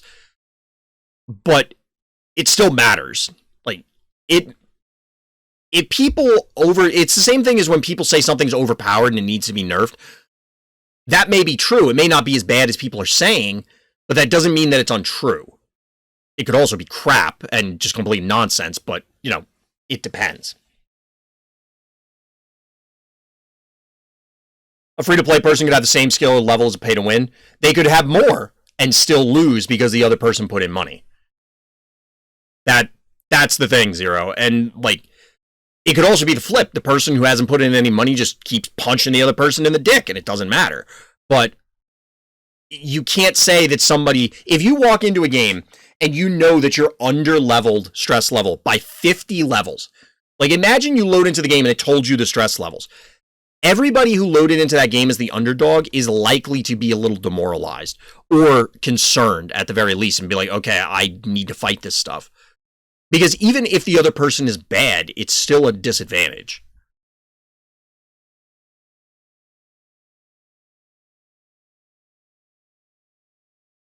Like, at the end of the day, levels aren't the be-all, end-all, but they absolutely will change how you interact with the game because it we've said it before, the higher level player is allowed to make more mistakes than the lower level player. And that's the buffer. It's just how many mistakes and how bad the mistakes are. That's what it comes down to. Why is the system like that? I think we shouldn't face a player. Because there's no way to fix it.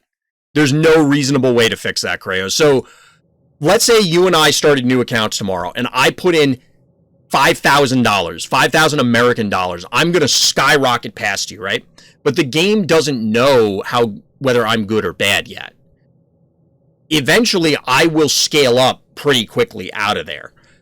However, if I go up against, say, Alien Engineer, I could still get crapped on, even though I put in a ton of money. So the game has to figure out where my skill is. It's better for a number of reasons that the game is based off of skill and not stress level. One of which is going to sound selfish, but it's the business reason. If I put in $5,000, you're better be damn sure I want to go around with big dick energy and just start slapping people.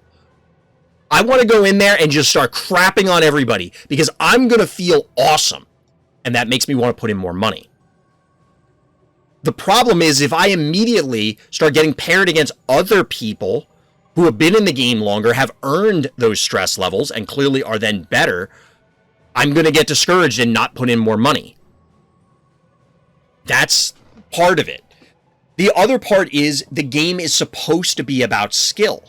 And there is an element of the David and Goliath piece where if you are the under-level player, like how many game reviews did we do about people beating Vladimir? When Vladimir was close to 100 and people were like level 30. It's like, look what I did. I beat Goliath. That makes people feel good. There is a positive to it. And ultimately, as we've seen, it matters. But somebody can be better skill-wise.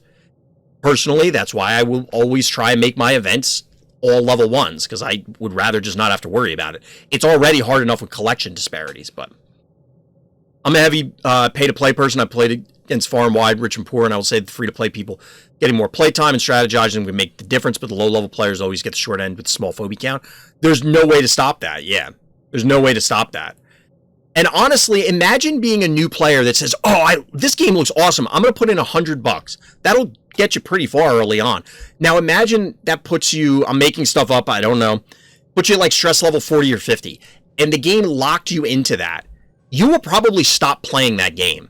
And it's better to have that person continually come back as they're enjoying it and continue to put in money than it is to pin them immediately against people that are going to knock their dick in the dirt and then they stop playing and uninstall the game. Like that, from a business perspective, that doesn't make sense. Now, maybe the numbers work out so that you take their $50 and say, fuck off, it doesn't matter. But I doubt that's the case.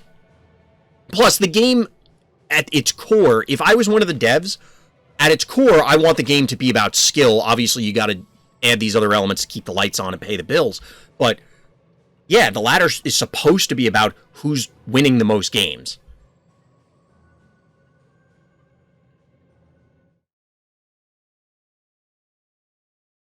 But anyway, yeah, future me. Break this part out, maybe make it a separate video. Let's talk about the game review. So our hero here is Kratosss in the orange trunks here on Megalo. Got a shout out, bad guy here just because of the Bad Omen avatar. It actually looks kind of cool. I don't know why, but it looks way cooler than the Razormouth one. What do you think, chat? I like this avatar. So Kratosss' notes for this are, I lost Phobies during a bad push, but then I managed to pull out a close win. Let's see. You have to kill Alistar, it's going to go downhill from there. I really wasn't scared of the disease or Barzilla, but thanks for the review. Yeah, that's exactly it. That's exactly it, Zero. Yeah, and I apologize for the disruption, although we're disrupting Kratosss' game now. But the big breakdown there, but we finally got back to the game review. That was definitely a cool game, and that's why I wanted to call attention to the Alistar stuff at the end.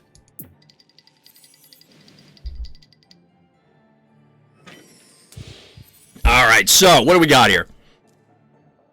Somewhat weird opening from bad guy. Wait, is Wesker the bad guy from Resident Evil? Is that the case, chat? I only played a couple Resident Evil games, and definitely not the later ones, so I don't really know what's going on in those. Follow up with a Gesundheit.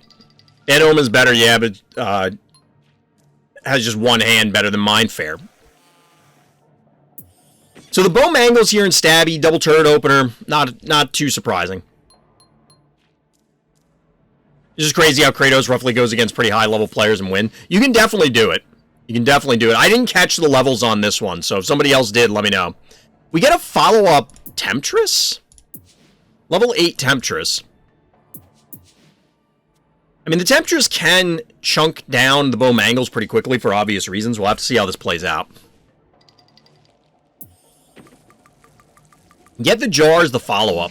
See, here's the thing. It'll be 1, 2, 3 hits. I don't know that this is enough damage to actually kill the bow mangles. And even if it was, then like the Temptress would have to go here on the panic point, which means it's exposed to everything. And like I said, I don't even think that it necessarily kills the bow mangles.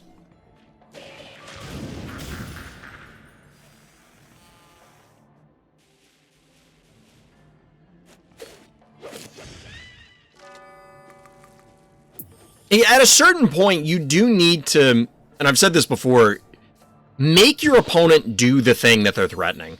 In this case, the Temptress was put on the board in order to fight this bow mangles, and bad guy just seems to have no interest in actually fighting the bow mangles. So they may just be waiting for Kratosss to make an error, but at a certain point, it's like, okay, bad guy, do it. Like, do the thing. And right now, they're letting Kratosss do whatever they want. Even here, like, this seems pretty good. Everything's healthy. Bad guy does have 5 keys banked, so there hypothetically something bad could come out, but it would have to be like a Hevo to get over this. A range phobie could hit this. Their jar can now kill this jar. Now they're going for the mangles, or should have been able to kill the jar. Yeah, they definitely could. Your favorite avatar is Edgar Allan or Werewolf. Those ones are pretty cool.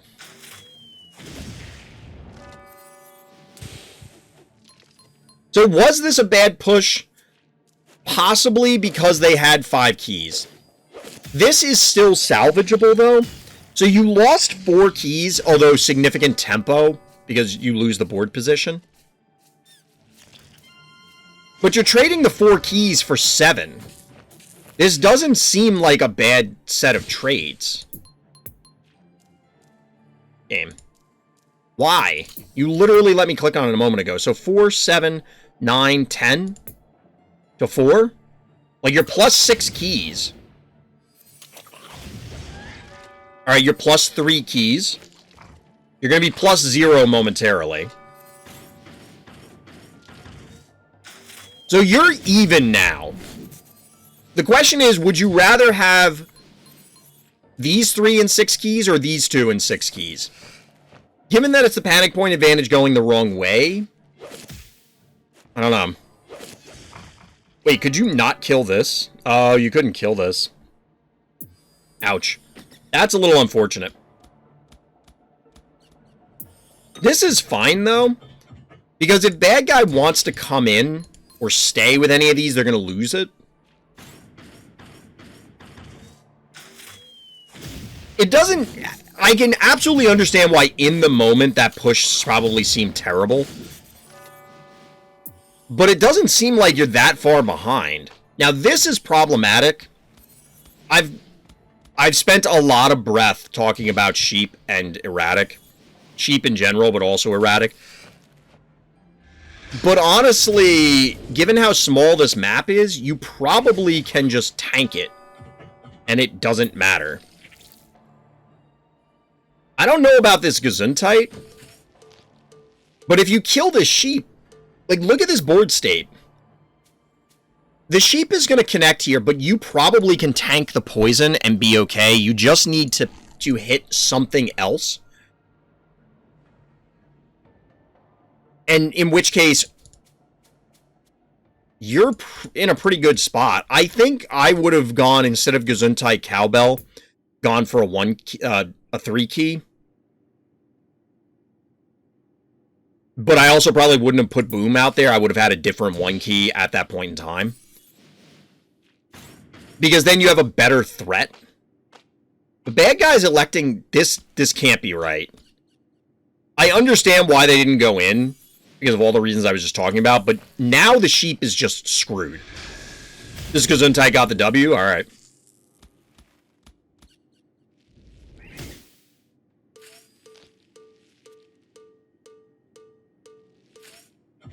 This is kind of weird.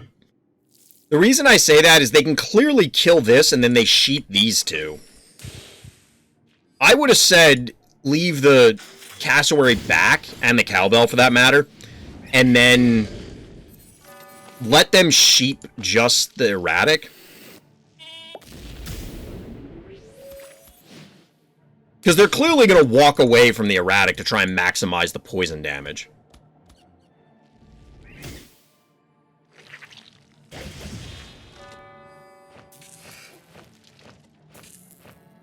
Just going for it. All right. I can respect it. Just getting in there. Obviously, that's toast. How much damage do we have on here? 900 health, so this is just going to... Wait, what?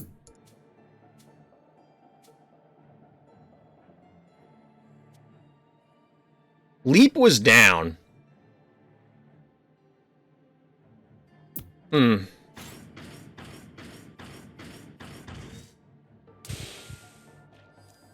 So the game plan for bad guys is just wait this out. It's interesting, because this was going to happen. Triple panic point advantage. You're not leeching off the heart, but I mean, it is what it is. So now we finally get the erratic takedown.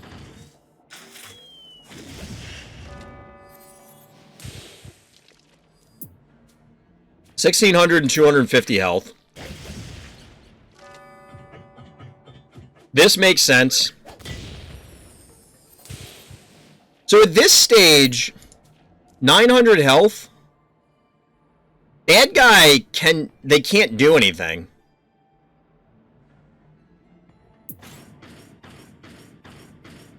They could try and walk to like this panic point and try and come back. But if they ever walk into range, they're dead. I don't know that it was the Gesundheit that won it for you, because any sort of threat here would have been fine. Maybe the Gesundheit is the only thing you had that would have been able to do enough damage to threaten the Hevo. But bad guy, I think... This is part of the problem I have with sheep, is I think people just play it... They try and... Well, I gotta wait for the perfect sheep moment. No, you don't. Just get in there, poison the damn thing. Odds are it's not going to work anyway. But just get it done, because they dirtled around. The sheep ended up connecting with 2 things when I think it should have only hit 1. But it was already chipped down, so you could still do other things that turn. You didn't have to spend, like, a whole turn killing the sheep. Any 2 key with over 500 damage would have been fine. Well, there aren't too many of those. Cassowary was dead at that point. But again, you could have gone, like, a 3 key, so that does increase the numbers. You know, a murder wing, a baby snaky, a snowball. Hypothetically, some of these other things, you know, depending on levels, but yeah. They were waiting for sheep to get a better hit. The big thing is you have to kill the erratic. The erratic is the threat. If they could have eliminated the erratic and left, they still would have been left with Cassowary and Hevo, but Cassowary and Hevo might have been way more healthy, so they could have tanked a hit and retaliated, hypothetically. Like, the game gets different. They're in a bad spot no matter what, but... Yeah, that push, I think, is another example, and a lot of people bring it up. Akune was the most recent, but I think DT said it before, and a number of other people in chat, and we've talked about it a lot, that the goal isn't to win with the most phobies on the board. The goal isn't to win with your favorite phobie on the board, although people may have those as secondary. It's not who has the most toys wins. You can't take it with you into the next game to, you know, twist the more common idiom.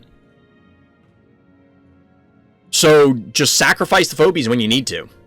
And in this case, the push worked out. It may, in the moment, I can understand why it didn't look like it was going to be great, but you were able to secure an advantage, and then bad guy didn't really capitalize on the other opportunities. So we're zoning in here, back on RCO. We got a game from Morbid here in the orange trunks. The notes here are managed to recover after a bad mistake early on. All right, let's see what the bad mistake is, because we got what was supposed to be a bad mistake in the previous game, and it seems like it worked out okay. Wait, did anybody notice that Creep has 2 little toes also? If you watch the Creep idle animation, it actually lifts up a little bit. I kind of assumed that Creep slithered. I never noticed the little feet down here. Am I the only one that has missed this the entire time? Also, like, what is happening to Cowbell here? Having an out-of-body experience. All right, let's see what the players start with. We just got a Creep opener, which this is absolutely abnormal. You never noticed it either, DT? I love finding these little details on the phobies. Like, it's awesome. See there, it lifted up a little bit. I don't know if you guys caught that, but it lifts up a little bit during its idle. We get a Klepto because we got... Yep, there it was. I was more focused on the Creep than this weird opener because we got Cowbell into Klepto. Like, sure. Is Creep a fish or a snake? I don't know. I assumed it was supposed to be some kind of bug. Like, some kind of monster bug. Cowbell's had enough is going into 3rd dimension. Get it? Because Phobies is 2D? So we're actually getting a very aggressive Klepto here. This might be the mistake that was foretold. I don't quite see how there's enough damage to deal 1,800, but I guess it's not impossible. Off 3 keys? No, that's probably impossible, right?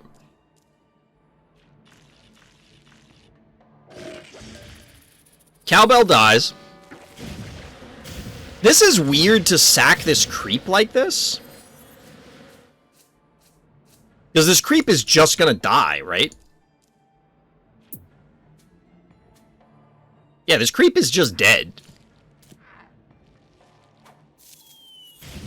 Now, this Klepto might just be dead as well. 448. No, it's probably gonna live. I was trying to see a Meatball plus a Gin Sting advance, but... So 3-2 Panic Point advantage, kind of what you see on RCO. We're settling into what's probably a much more normal board state for most people. This doesn't seem unreasonable once early drops are traded out. But the way we started was definitely weird. You got a Hevo 3.0, Zero? Congrats! You're gonna love the Molotov cocktail party. It's actually hilarious. That's actually really hype. Grat, Zero. Chat, let's see a little love for the new Hevo enjoyer in chat. That's pretty hype. Alright, so we get a Gravedigger here as the follow-up. Get the Gravedigger as the follow-up. I guess... I like the Quagmire, although it's absolutely walking into the lion's den here. This must be the mistake that was mentioned. So you're going to trade Murderwing for Klepto. I think you take that. I think you take that.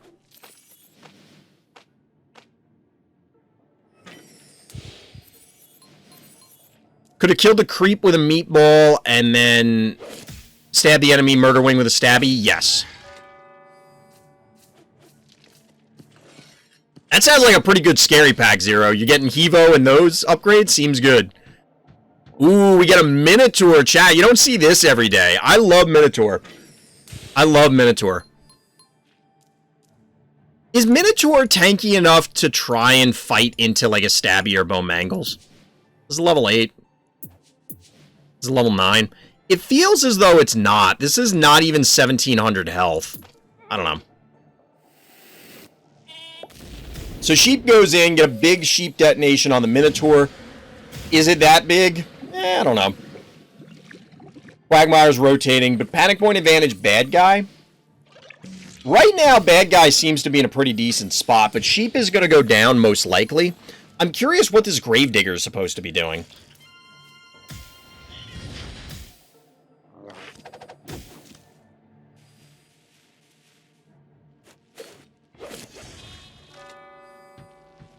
So, the Minotaur efforts here are admirable. We can get a heal on it.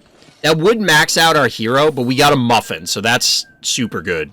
3 keys left for Bad Guy, and suddenly Bad Guy's not looking great. They do have a Panic Point advantage, but 5 keys remaining. I think a significantly more impressive force here. Well, not significantly, but a more impressive force. Yeah, exactly. You just incinerate. This is, again, with Sheep. Poison's just not worth it.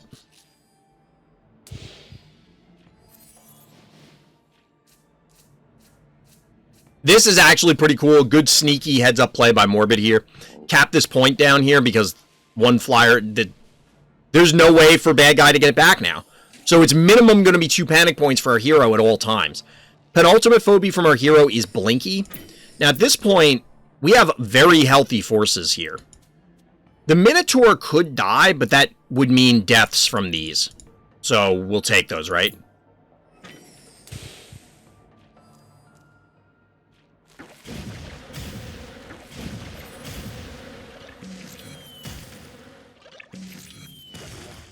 So Bad Guy has elected to leave the Jin Sting. I was going to say, you can send the Quagmire in, but like...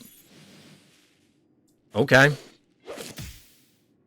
I guess this isn't bad for Bad Guy, but it's a 5-0 panic point advantage. 3650. Blinky is a bully, decent health, good damage, really useful. Yeah, absolutely. I got to use Blinky more myself. I don't know that right here is where you want Blinky, but it seems okay.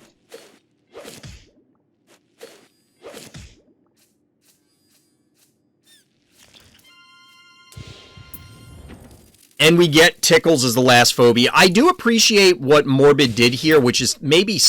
It's subtle, so I want to call it out. The advantage here is, yes, this can die, but you're not killing both the Stabby and the Blinky given the way everything's positioned. If the Stabby, Bad Guy Stabby, elects to kill this Murderwing, the Gravedigger can hit. But here's the thing. Gravedigger is body blocking, so only Jar would have been able to get down here anyway, because the Stabby can't reach. But Jar can't take this panic point. You have to kill the Stabby to get this one. You're not killing the Blinky, so that means you're not capping this panic point. Bad Guys at under 2k health. It's an enormous amount of pressure, and this basically locked them out of the game. Although they might have been before anyway. Just now you want a game on this map with Smother Mother? I haven't seen a Smother Mother in a while. Actually, I think probably the last time I saw it was an Onda game review, truthfully.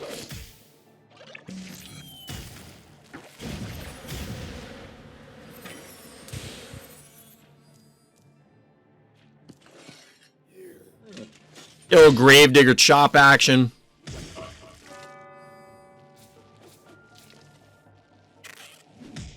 Getting the takedowns here, but it doesn't matter. It ultimately doesn't matter because, guess what? Panic points, you're not capping them quickly enough. And eliminating this stuff. Because you must deal with this. You must recap the panic points. And because of the hard health, if at any point our hero was able to recap something, the game would just be over. Although it's going to end right now. GG. Well played there, Morbid. Well played. Was the early Klepto blunder a mistake? Yeah, probably. But it did force your opponent to overextend to a degree, so you take those. GG.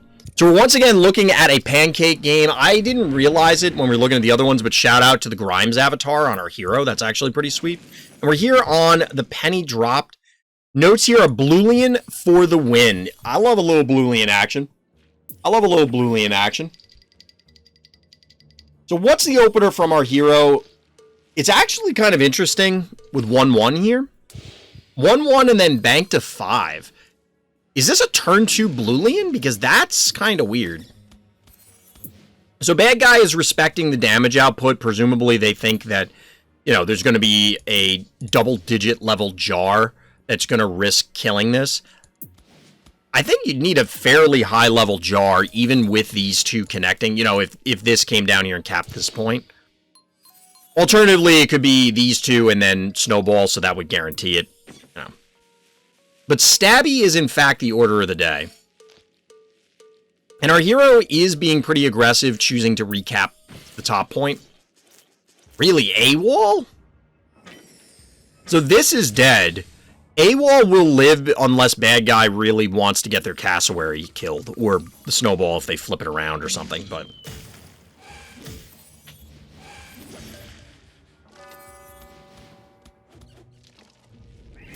Really? That can't... There's no way that this is the right sequence. Because this is going to hit, and then you jar, or whatever... kill this. And yes, you've traded key even because you're gonna kill the AWOL, but only if you move this in and hit it with jar. That doesn't seem right. And up here, I'm not sure that it's worth it either because you're not recapping this point quickly enough. I don't know. We'll see what our hero does here. But it looks like they are going for the cassowary kill. Hey, Sivadas, what's good? So we are getting the AWOL into jar play, which makes sense. Still one key banked for our hero, which gets invested into a Bachelor. Interesting. Interesting. So 2-to-1 panic point advantage, bad guy. Oh, no. Oh, I thought it was going to kill this Bachelor, but I guess this is okay. I don't know that you want to do this, because...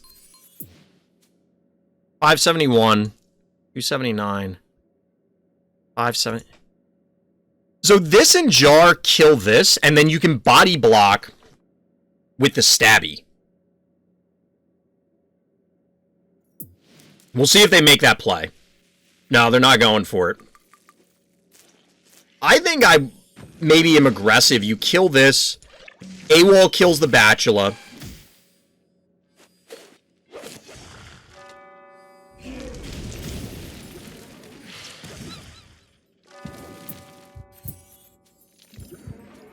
Oh, that sucks. The AWOL can't kill the Bachelor on its own. It needed the fireball. I mean, that's fine. You get the snowball, so this is advantageous. You get the panic point flip.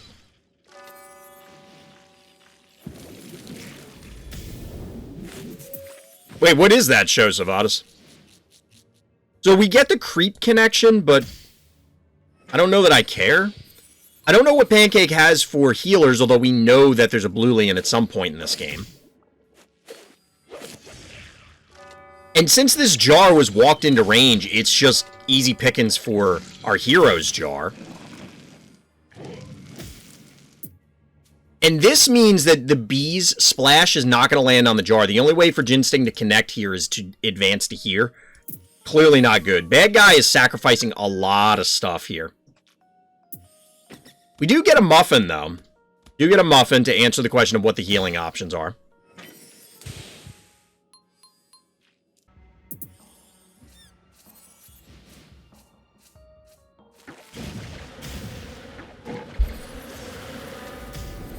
I don't know about this bad guy. I think bad guys kind of resign themselves to defeat at this point. Why is there even a Bluelian in this game at this point?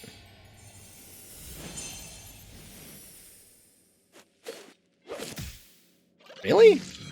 I guess you can kill the Jin Sting with Leap here. Oh, you don't even... I would have walked this up. Well, maybe not. Yeah, because you can do this. That makes sense. That makes more sense. And we get Spud as the follow-up. Alright, Sivadas.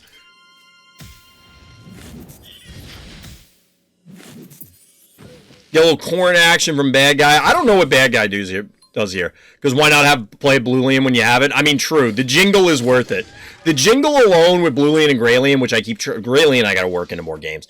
Chat, there's so many phobies that I constantly am thinking about offline that I know they're good. And it's just, okay, I want to work these into my game plans more frequently, and then I just don't when I should. Alright, we have a poison phobia that justifies the Bluelian coming out. Honestly, Pancake, like, this game was over 5 or 6 turns ago. I don't know that it really matters about any of this. I mean, it's definitely good. And yes, Bluelian is here and it's a threat, but like, you had this game in the bag. This game is over.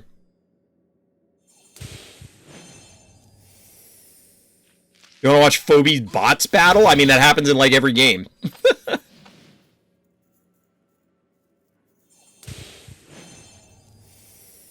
That sounds like that battle bot was cheating, Taco.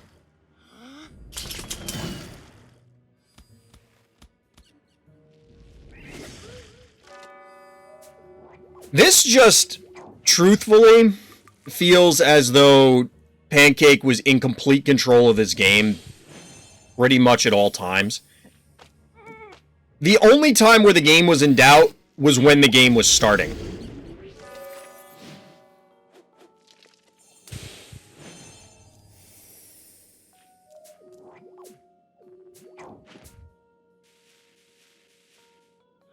Well played, Pancake.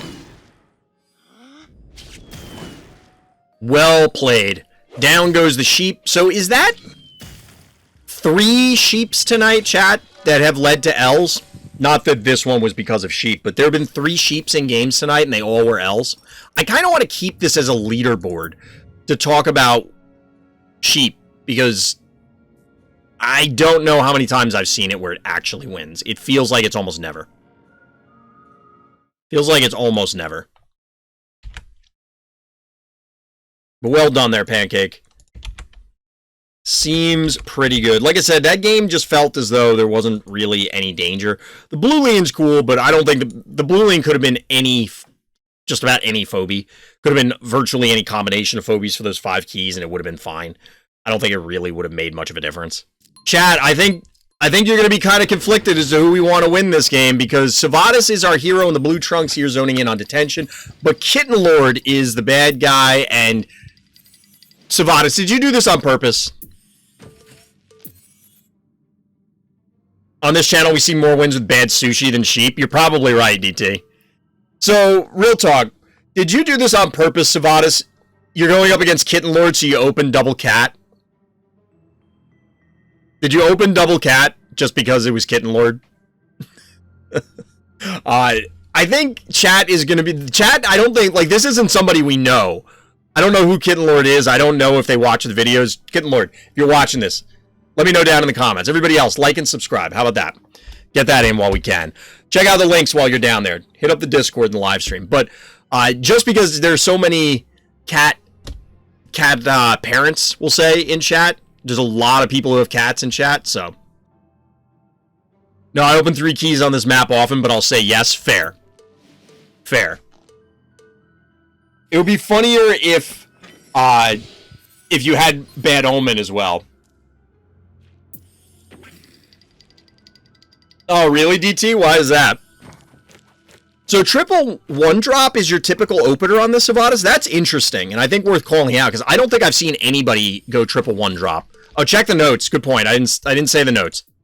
So notes, I believe a tie for the lowest heart win. Nope. You weren't here for the earlier game. I should not have won this arena game. Opponent whiffed on the winning move due to the timing or connection issue. Phew. So you missed the earlier game, Sivadas. Sorry to burst your bubble. But we had a win with somebody at literally 1 heart health. Uno.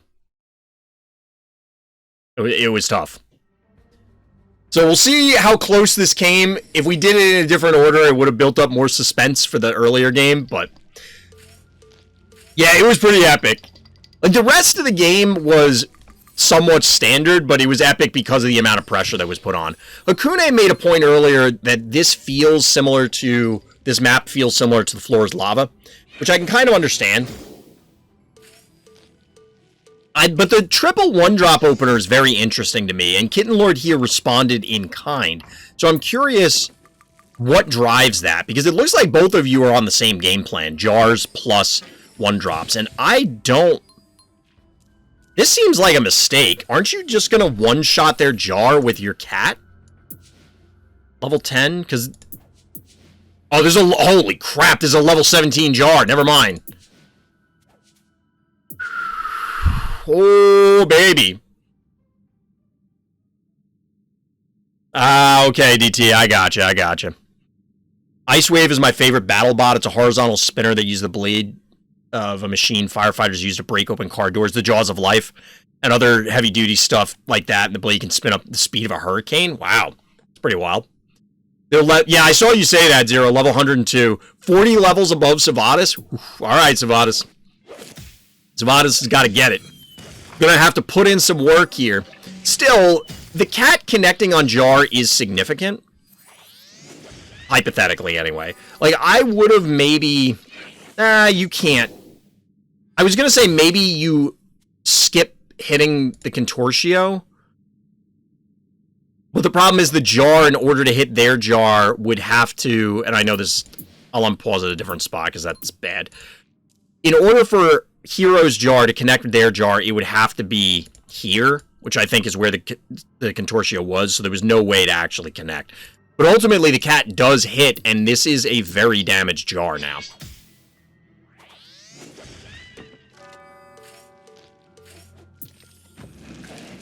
I'm afraid to look, chat. Level 17. Is everything level 17? The puppy's behind me, speaking of snowballs, and she is out cold. She is asleep. She was actually very upset earlier because it was pouring here, and it's cold, so it's like, it's probably freezing rain.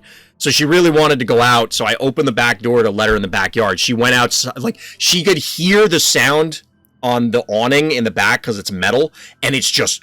It sounded like a machine gun because it was so loud and hitting it so heavy. And she hates loud noises, which is weird considering she's in my house. But anyway. So she's like creeping towards the door and then pokes her head out. And I'm like, do you still want to go out? And she looks at me and is like, fine. So she goes outside, takes 2 steps, immediately turns around and just comes back inside. She's like, nope, I don't want any part of it. She's not happy about it. She hates being wet. Your dog is asleep as well. Yeah, she hates being wet. She likes the beach, but she just kind of likes digging and running on the beach. She doesn't actually like going in the water. But she hates being wet. She doesn't obviously like baths. She doesn't like it even when it's drizzling. And she's been like that since she was a puppy. She's just always disliked it. And she doesn't like loud noises. Especially things that are not alive. It's one thing, you know, if she's with other dogs, if they bark, she'll get scared or something. But, for example, if I have to change the garbage bag in the kitchen, you know, like I'm taking the garbage bag out to take it outside, and then I'm putting a new garbage bag in, you know, you snap the garbage bag to expand it, it'll drive her insane. Even regular grocery bags, like plastic bags, just the rustling of the bag, she's terrified of it. And I have no idea why. If I put a glass down too hard on the table, she'll jump like 10 feet. It's things that are, I think it's, if the thing is not alive, it shouldn't be making sound, is what I think goes through her head. I just kind of wanted to see what this says.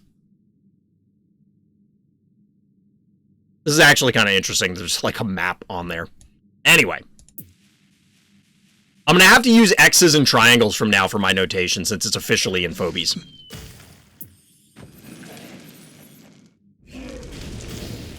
So we're getting some takedowns here. Oh, that didn't kill. Oh my god, that didn't kill it. I mean, this thing has almost 1,000 health, but 4-0 panic point advantage is pretty scary.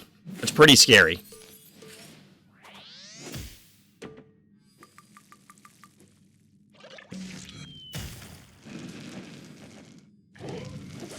Takedown on the cowbell here.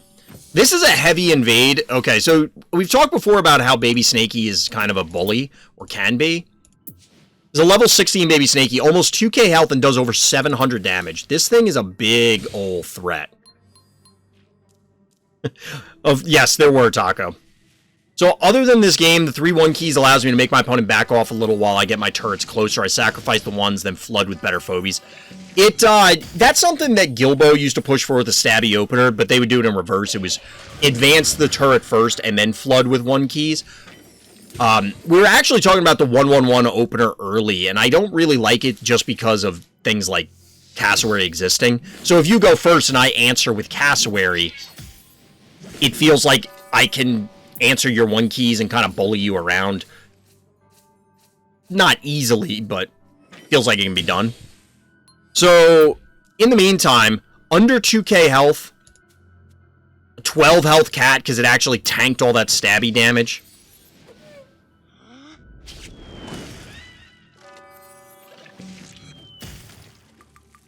The unfortunate positioning here, because the bow mangles, means that like you can't double hit with the jar, although you wouldn't want to. So you're protecting here. How are you... There are 9 keys left for bad guy. 990. How much damage was it? It was over 900, right?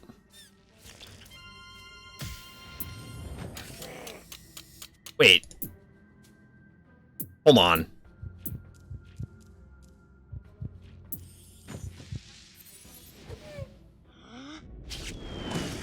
I just want to see something.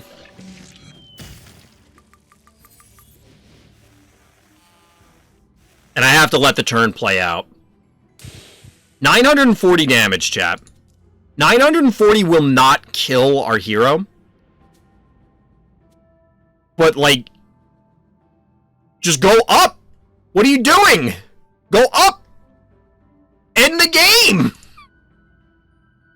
Bad guy elects instead to just phobie fight in the middle. The game is over.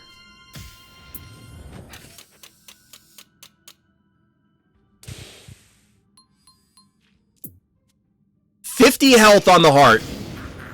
50 health on the heart. Keep that in mind, chat. I think that would have tied the old record, right?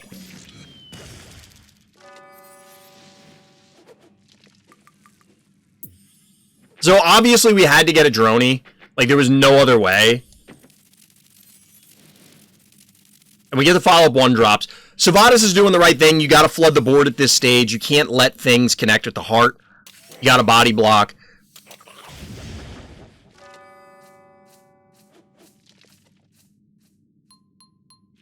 So bad guy has to be trolling here. They have to be trolling. We're not going to do variety tonight, so you can keep playing if you want.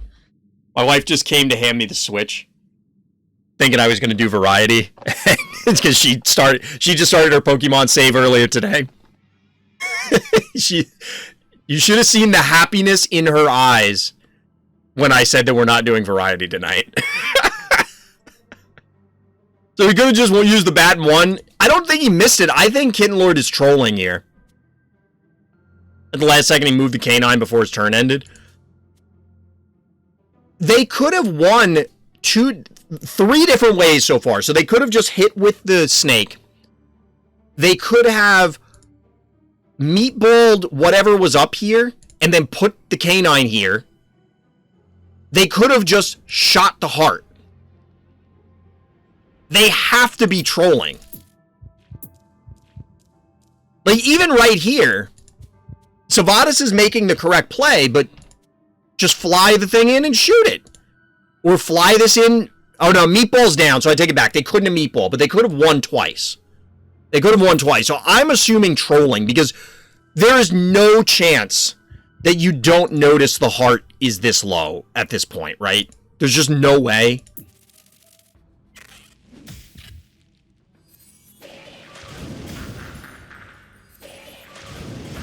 So we get the takedown on the Murder Wing. The body block with the tickles, which is pretty cool. It's fairly tanky. We know Snowball's already dead. Jar's already dead. There's nothing that's going to assist the K9 in taking down the tickles. Get a little muffin action. At this point, well, I take it back. They could pop out a lobber. So say they popped out Hevo 3.0, it would be very difficult for Sivadas to protect the heart. It would be very difficult, but not impossible. Instead, it's going to be Quagmire. Yeah, I think so, Wanda. I think this is the last of them. This is a level 16 Quagmire, for the record. We actually saw a higher level Quagmire, because we saw one that was like 3,300 health in a replay earlier or something. Maybe it was yesterday. Level 16 Cassowary.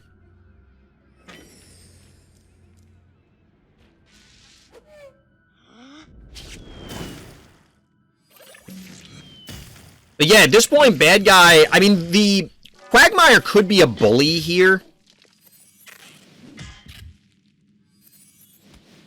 But I don't know if there's enough to actually make a difference at this point. Because you're body blocking it from even getting to the tickles. The tickles is already preventing the Quagmire from getting in. 580, which means it can one-shot the jar. But then it has to walk into the teeth of everything. And even though it has that much health, it looks like they just passed back. Well played, Sivadas. Well played. This was pretty well done. Oh, yeah, Dios is Quagmire. I forgot.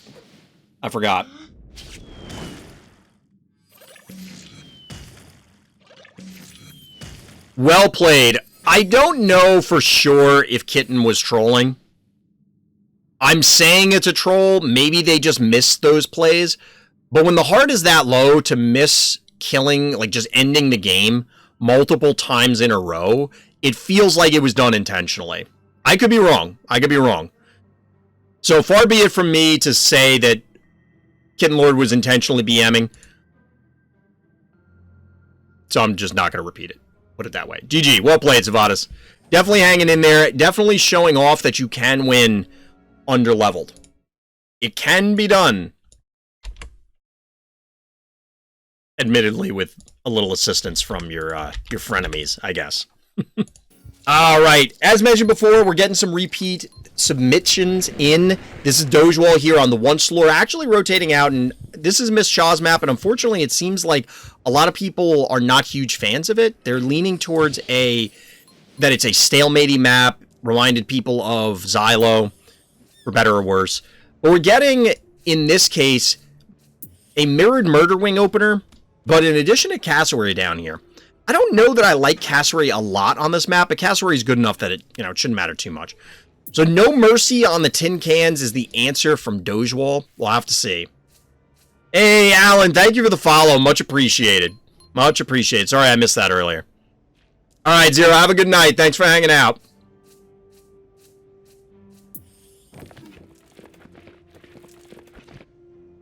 Do we get Crushmore Gesundheit? I don't know what bad guy's banking for here. Wish Casso could leap over Abyss and the penalty is they just fall down it. We've talked about that before. I don't know that it's bad. I think it's just this is the decision that the team made. Like, they just said, okay, this is what we want the game to do or not do, or things like that. The game would just be different. I don't know that it would necessarily be better or worse. So, we're getting a little tin cannage early.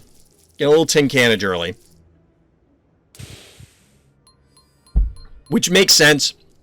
Bad guy probably crafted this opener in order to hit that 9 keys. Although I'm not really clear on what the Gesundheit is doing.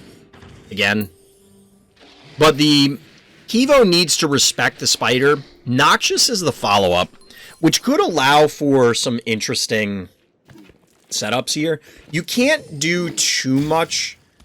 Like, you could have yoinked, but then you wouldn't be able to hit with the Cassowary. You could hit with Murder Wing and Crushmore. Not good enough. So instead, we get a slide up here to soften up the Murder Wing. The Bow Mangles is questionable to me. I get it's mechanical, but is that the turret you really want?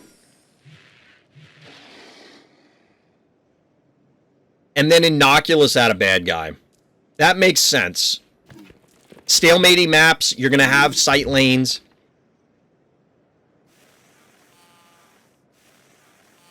I don't know, Dogewhal. You're going to have to explain that block to me. There is nothing that's coming through by land around the top here. Like, what is the purpose? Am I missing something, chat? YouTube, let me know in the comments if I'm missing something obvious, because I don't get why this is here. I was almost going to think this was going to break one of these so that something on the ground could get through, but we get Ray Chargels and then a follow-up erratic? Oh, the brony, chat! You love to see the brony. Love the brony.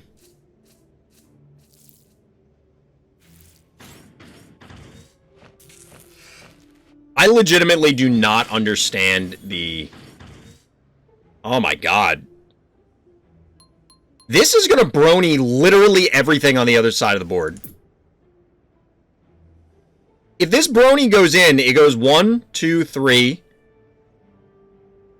1, 2, 3. Okay, it'll miss the innocuous. It'll be here. 1, 2, 3. Yeah, the innocuous is the only thing that won't get hit by this brony. Assuming that our hero goes in. I don't know if they want to do it here because they're not really in position to follow anything up. But they could. Like, honestly, you could put the Ray Chargels, like, here afterwards.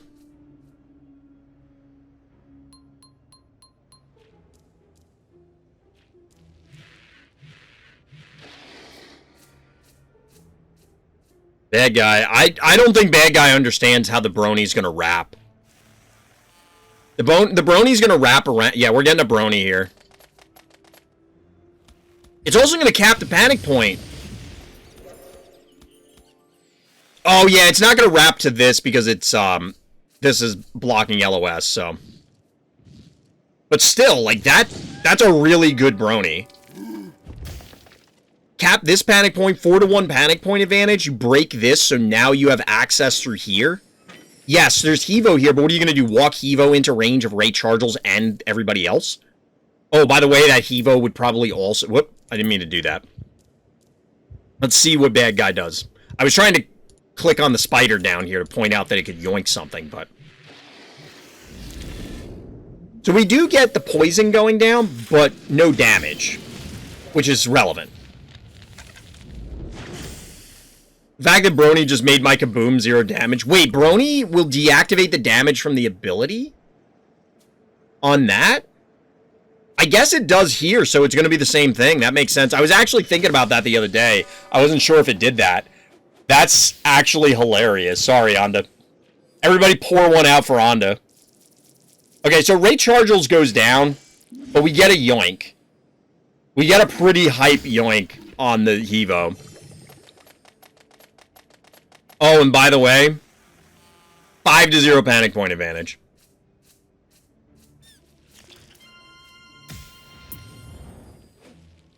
It won't be for very long, because something's going to cap this point, and then they could send in whatever to here.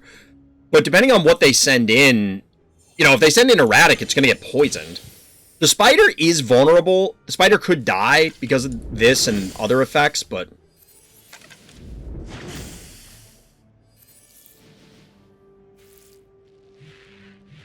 So there's panic point recapture number 1.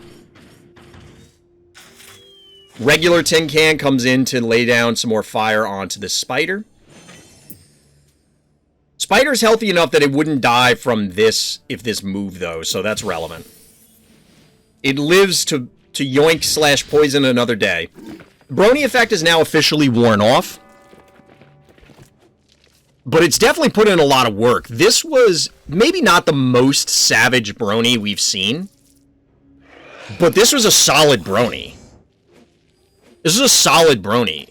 Still a 4-1 panic point advantage. 4,500 health. Pretty big chunk. Even if bad guy pushes 2 keys to 3, it would likely be unsafe. Oh, bad guy. No. No. Why would you let that happen?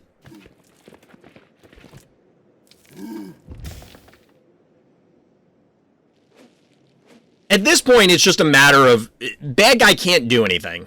They were locked out of this game. Could they have advanced? Maybe, but the yoink would have been online soon.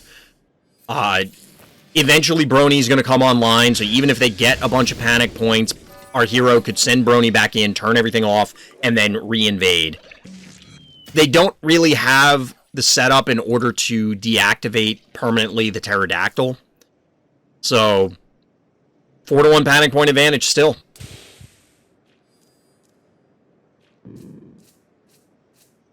$5-0 panic point advantage.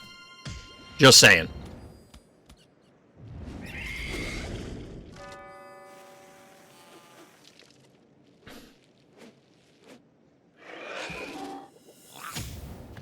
GG, well played, Dogewhal. Well played. You can win on this map without a tractor, even though a lot of people were complaining about it. But, notably, our hero got a yoink online, and bad guy never did. Bad guy didn't put a yoink out there. Brony was clearly the MVP, but the yoinks were a big component of it. Don't worry, Hevo's just having a mission to find the bottom of the abyss. Yeah, Hevo's now a scuba diver trying to find the bottom of the Marianas Trench. Good luck, pal.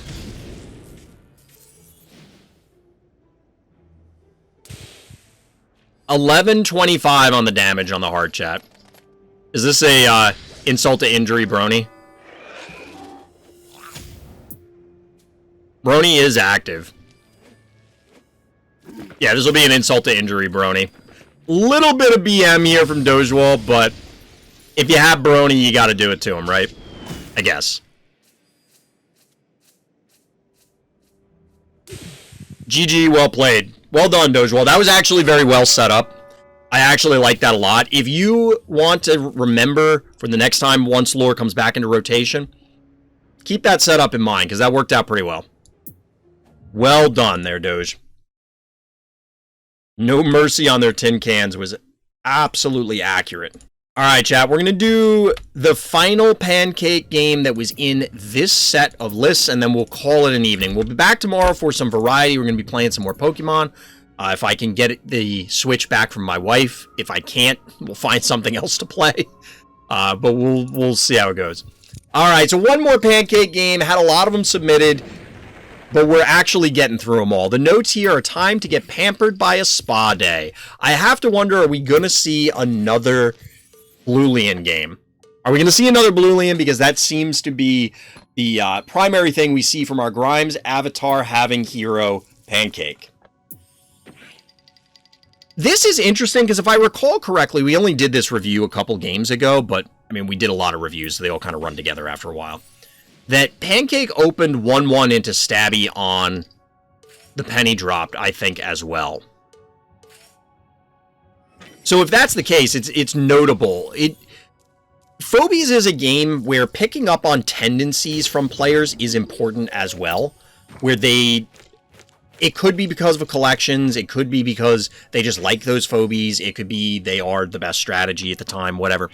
But there's a lot of reasons why people may or may not use certain Phobies at certain times, and it is entirely possible that this is Pancake's preferred opener, and if you load into playing against Pancake, maybe this is a giveaway that you do whatever, and that's the response to this opener, whatever it happens to be. But in the meantime, we're getting some one-key violence going down.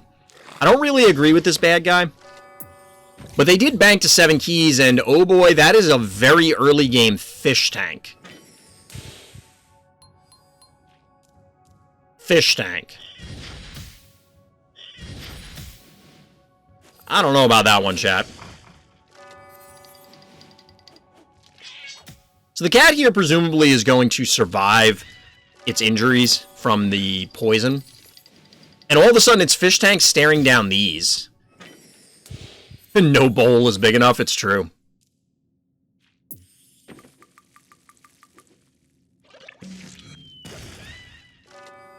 So this allows the fish tank to immediately punch the Stabby, which is significant. This is a level 14 fish tank, almost 3,500 health.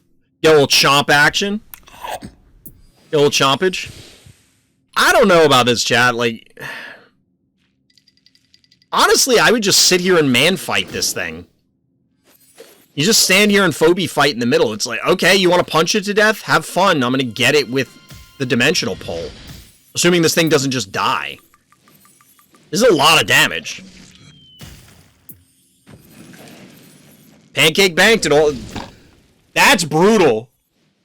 Just annihilated this fish tank. Absolutely annihilated. This game is over right now. It is going to be verging on impossible to come back from this sort of deficit. Because you're going to lose this.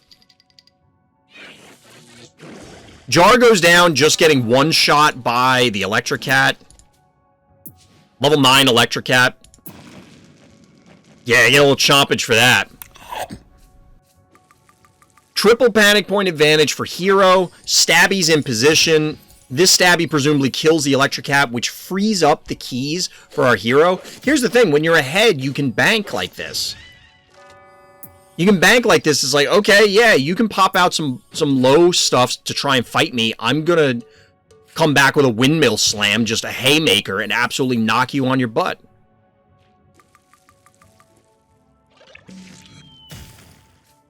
I think we're going to get some pretty aggressive plays from our hero here.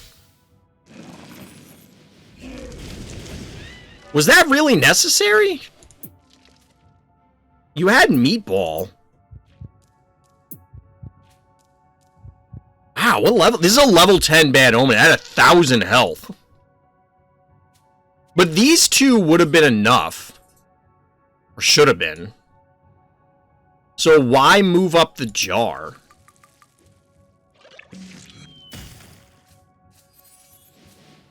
It just feels like you're making things vulnerable. I think you can actually pull back here, and then you don't have to worry about much. So here's the Bluelian. Get that spa day going, as mentioned in the notes. I mean, bad guy's pretty much toast, as mentioned, but this just felt unnecessary.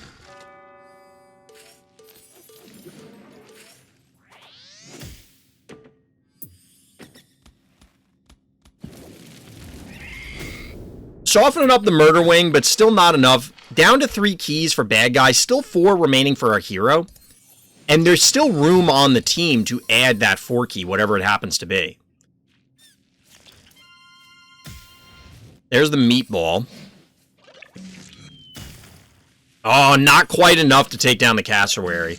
So you do have to expend something, namely this jar, in order to take down the Cassowary, which is reasonable.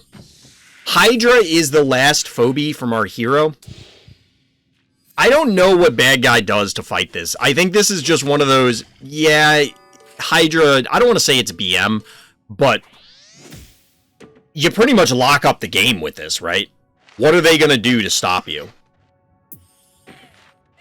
They're going to Jill, at least as part of the answer. And then arbitrary 1 key. Given that they went Ted instead of a different 1 key earlier, it kind of hosed them to a degree, because if they had a quicker 1 key, they might have been able to get the jar with the 1 key and then finish off this Murder Wing. But as it is, the Murder Wing's going to live. It's going to heal up. We have a Hydra on a healing spa, body blocking for the Murder Wing. We're watching the slow demise. Hydra's the troll pick. We were talking about it offline. Hydra could be decent, but ultimately I think Hydra's going to get surpassed by Glob once everybody has it. We watched a great Glob game earlier, so.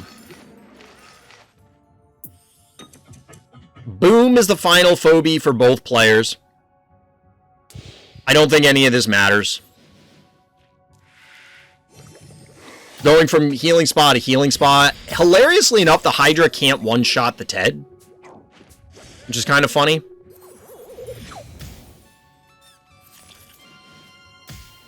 Not quite a dead Numbskull. Not quite a dead Numbskull. So we are going to get to see the Numbskull attack animation, which is very rare. Little boom detonation. Bluelian just tanks it like a champ. And chat, I think that will be the end of our bad guy. The official end of the bad guy is here.